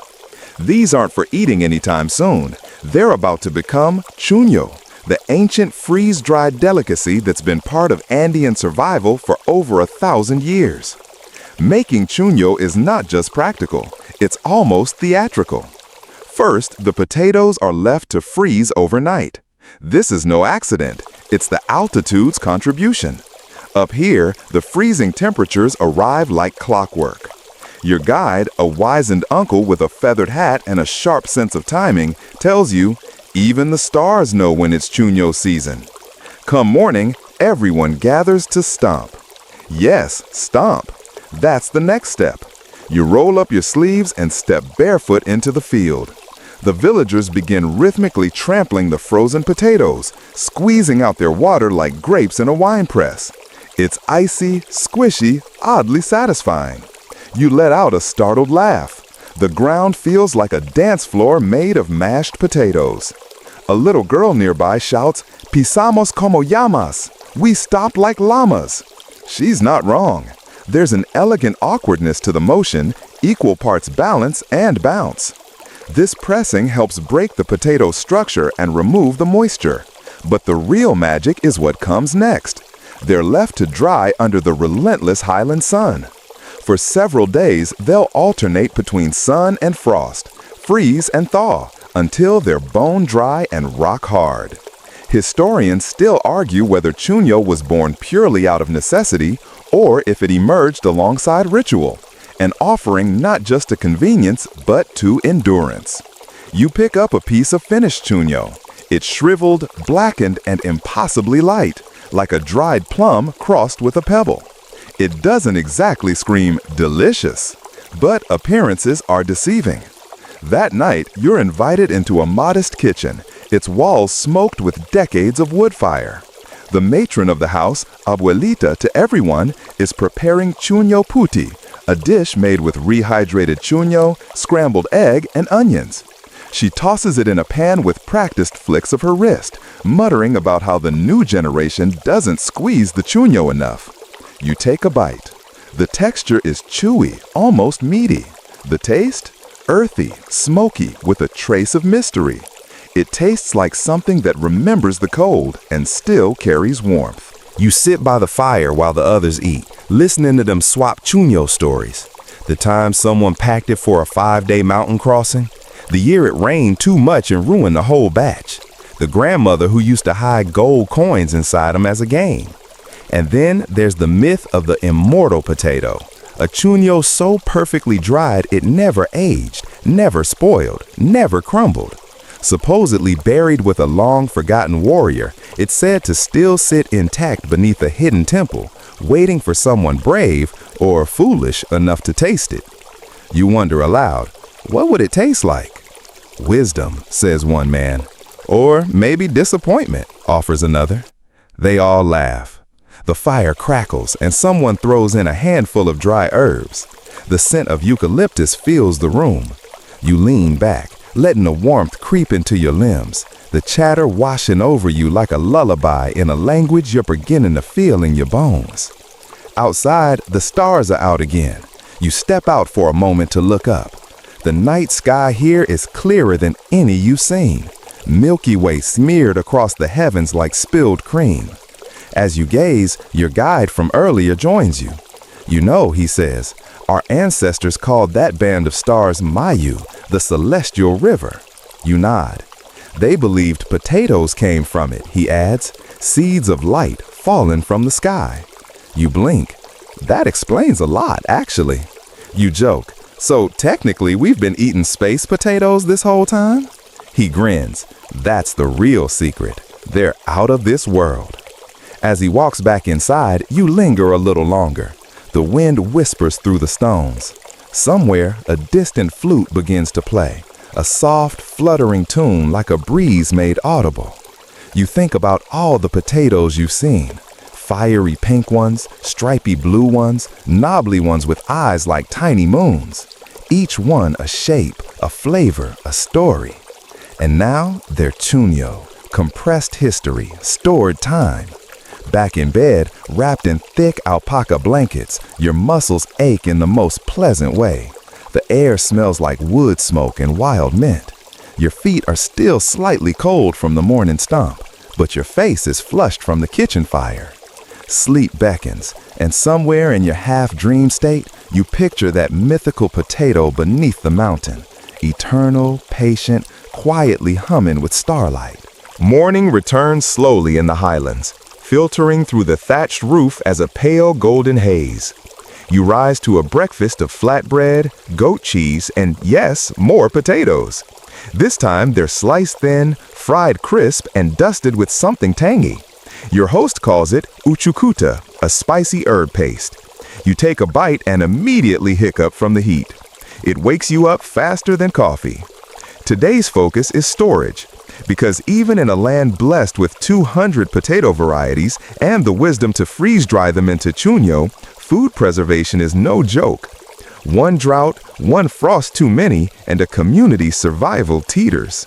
You're taken to a kolka, an ancient Andean storage building. It's built halfway into a hillside, circular, with narrow stone slits for ventilation. You crouch to enter, the cool interior a welcome contrast to the climbing sun. Inside, it smells like dry soil and old secrets. Your guide explains the stone walls are arranged to maximize airflow and reduce humidity. Nothing modern, no fans, no sensors, just sheer genius in design. These granaries were strategically placed to catch prevailing winds. It's like nature and architecture shook hands. Some of these kulkas date back to the Wari and Tiwanaku civilizations, centuries before the Inca. That means highland people have been refining potato storage for well over a millennium.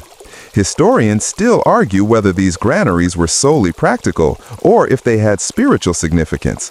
Tiny temples where food and gratitude met. In any case, there's no denying their elegance. Outside, a woman demonstrates an ingenious tool, the ishanga, a thorny clump of dried cactus used like a whisk broom to brush pests off stored crops without damaging the food. You watch her work with the precision of a neurosurgeon and the rhythm of a choreographer. You try it yourself and promptly jab your finger. Beginner's blood, she jokes. With food security handled, the conversation shifts to trade. Potatoes didn't just feed people, they were currency. Some rare varieties were so valuable they were traded for salt, coca, or even fine textiles. Others were gifted in courtship rituals, because nothing says "I love you" like a tuber with excellent storage life.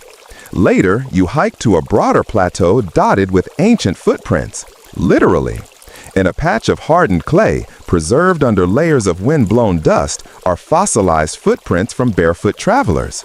Archaeologists believe they were carrying potatoes, probably headed toward a market, probably arguing over whether to trade for llama jerky or another cooking pot. And just like that, you feel it, the weight of 5,000 years of footsteps.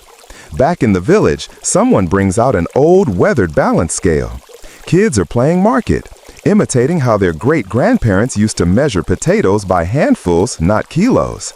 They shout dramatic prices and mock seriousness. You offer to buy one small purple spud. The seller, age 6, wearing a cricket sun hat, demands 3 imaginary goats. You settle on 2 and a button. Deal. As evening falls, a trader arrives from a neighboring village. She's brought a sack of strange, star-shaped potatoes, knobby and faintly pink. Everyone crowds around as if unveiling treasure. These are ajawiri, she explains. They only grow in her valley. Too bitter to eat raw, but if you roast them in clay, they soften and sweeten like candy. She offers you one, still warm from a fire wrapped in river stones. You bite in, and sure enough, it tastes faintly like sweet chestnut with a starchy undertow. Unexpectedly delicious, like dessert made by a forest. As you savor, she recounts how some farmers whistle to their potatoes, high-pitched tunes passed down generations. Some claim the plants grow better when sung to. Others say it keeps away jealous spirits. You ask if there's any proof. She shrugs. Well, I still whistle, and my potatoes don't complain. It gets you thinking, if potatoes had ears, what else would they have overheard? Births, marriages, storms, jokes, plans. Stored in caves, carried in bundles, whispered to at dawn. Maybe potatoes aren't just food. Maybe they're witnesses. That night, after another fire-warmed meal and a final mug of mint tea, you curl up with your bara blanket, the mountain air cool on your face. You imagine that kolka again, full of chuño, fragrant herbs, dried corn. Generations of harvests carefully stacked like memories. Your eyes grow heavy and your mind drifts to fossil footprints, to trading buttons for tubers, to whisper songs sung into fertile soil. You fall asleep wondering what story the next potato might tell. You awaken to a low, melodic hum echoing through the valley, somewhere between a chant and a lullaby. At first, you think it's a dream, but no, it's very real.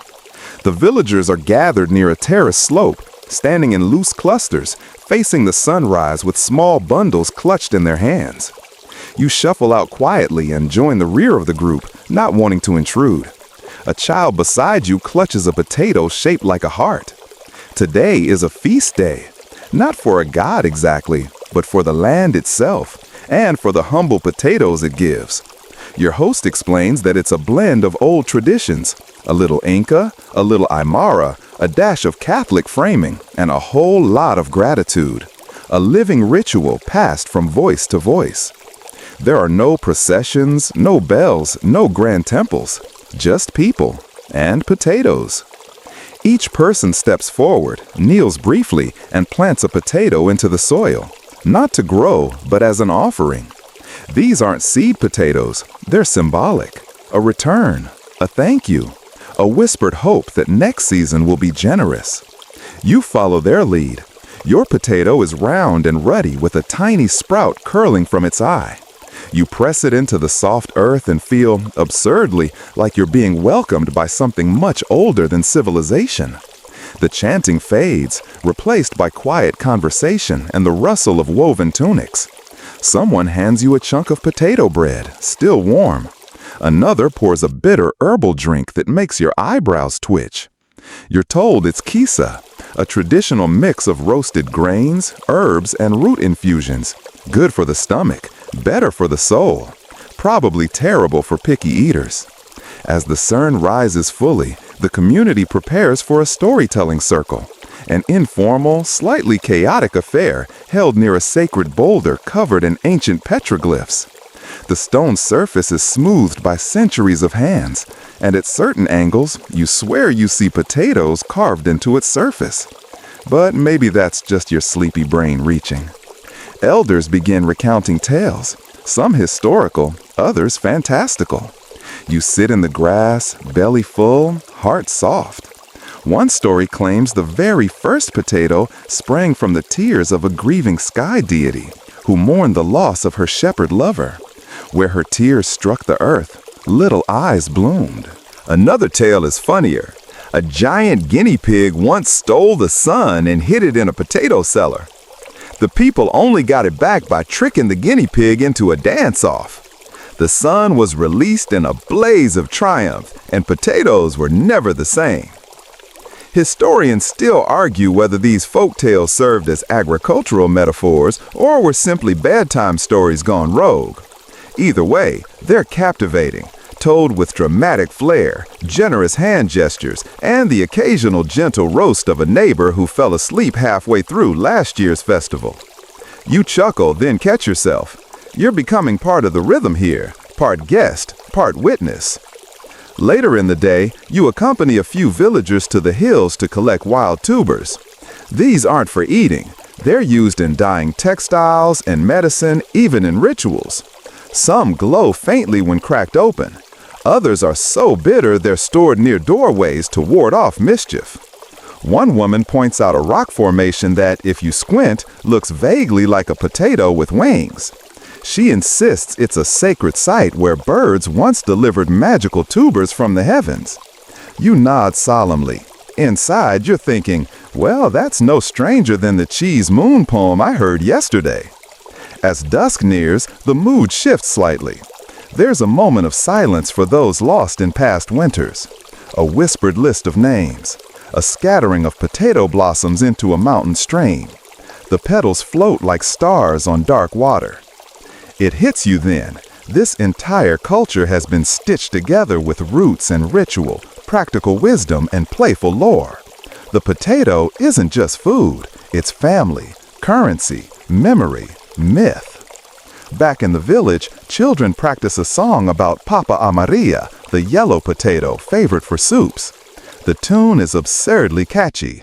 You hum it under your breath while helping set up the evening meal. Tonight, they're making causa, a layered potato dish with avocado, boiled eggs, and chili. It's cold and zesty, sculpted like a tiny castle, a final showstopper for your visit. As the stars come out, brilliant and thick in the mountain sky, you sit beside the fire, your plate balanced on your lap, your feet tired but content. Someone leans over and murmurs, "Tomorrow, we dig." You smile. You're ready. Dawn stretches slow and golden across the terraced hills. You rise with the village, this time without needing to be nudged. The air is crisp but not cold, and the horizon blurs slightly from the thin mountain mist that clings to every leaf and stone. Today is the dig, the moment everyone's been anticipating, as if opening a surprise gift basket from the earth itself. You're handed a long wooden digging stick. It's worn smooth from generations of use, the end rounded and polished like a well-loved walking cane. Your host shows you the rhythm: jab, twist, lift. Jab, twist, lift. The first few attempts, you produce mostly dirt and shame. But with practice, the movement clicks into place. Your stick strikes something solid. You crouch, brush the soil away gently, and lift your first potato. It's lumpy and pink-skinned, shaped like a sleeping mouse. You grin. A nearby elder pats your shoulder approvingly.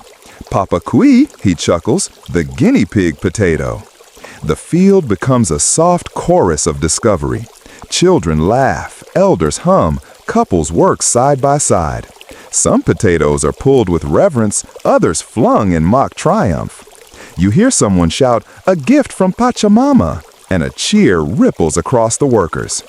One young boy finds a tuber shaped exactly like a foot. He immediately tries to wear it as a shoe. It doesn't fit, but his commitment to the bit is admirable. Throughout the morning, baskets fill. Strains of an old harvest chant rise up from the terraces below. The words are simple, mostly about gratitude, good weather, and not dropping anything important on your foot, but the melody twines with the wind and lingers. You break for lunch beneath a stone outcropping where the older women serve soup in mismatched wooden bowls. The soup is thick, smoky, and somehow richer than any stew you've had before. The secret, you're told, is in the chuño, that freeze-dried potato from earlier, rehydrated and slow-cooked with herbs and mountain cheese. Someone offers you a second bowl, and you accept without hesitation. It tastes like warmth and work and old stories. As the afternoon sun drapes the slopes in honey-colored light, you help carry the full baskets back toward the village granary. The pace is slow, unhurried. There's no rush. The potatoes will keep. The work is shared. You pass the same elder who showed you the rhythm earlier. He nods at your basket and says something in Quechua that you don't quite catch, but the smile that follows tells you it was a compliment, or at least a gentle tease. Once the harvest is stored and the tools cleaned, everyone gathers for the final meal of the day. It's not grand, just roasted potatoes, cheese, and a tangy herb sauce, but it's shared in the golden square of the village plaza, with candlelight flickering in small clay bowls. You sit cross-legged near a cluster of children comparing the weirdest potato shapes they found. One looks like a fish. Another is shaped like a hand giving a thumbs up. The children argue playfully over whose is most sacred. As night falls, the fire is stoked and the final stories are told. You expect the tone to be solemn. Instead, it's mischievous. A tale about a wandering potato spirit who trades dreams for socks. A ballad of a girl who fell in love with a tuber that could sing. A parable about not putting all your potatoes in one llama saddlebag. Historians still argue whether such stories were coded moral lessons, secret clan lore, or simply jokes passed between generations. You decide it doesn't matter. What matters is that people laughed and remembered. And now the moment winds down. Your eyes are heavy. Your limbs ache in a good way. You lie back on the warm stone near the fire, staring up at stars so bright they seem etched into the dark like ink on vellum. The last thing you see before sleep overtakes you is someone placing a small, slightly heart-shaped potato onto the edge of the firelight. A quiet offering, a symbol. You feel full, not just of food, but of something older, deeper, a root of connection. And now, everything softens. The voices around the fire dim, replaced by the hush of night wind brushing gently across the terraces, swaying the long grass, rustling through thatched rooftops like a whisper from the mountains themselves. The embers crackle low.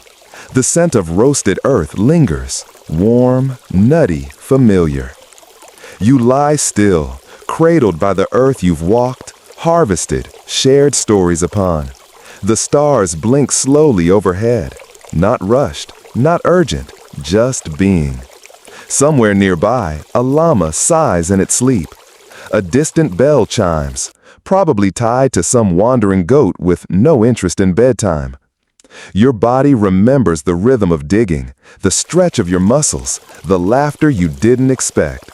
Even now, your hands imagine the cool curve of a potato drawn fresh from the soil, its skin speckled with history, its shape a small wonder. Breathe in. Let it go. There's nothing left to carry tonight. No tasks, no questions. Just this moment, this quiet, this deeply planted peace. You've walked among fields older than most cities. You've dined like mountain royalty. You've witnessed how a humble root can feed a people, build a culture, inspire 100 strange legends, and still make a pretty solid soup. Now the stories are over. The fire is low. The village sleeps. And so should you. Let the dreams come soft and slow, winding through terraces and star paths and into the cozy silence of rest. Sleep well, wanderer.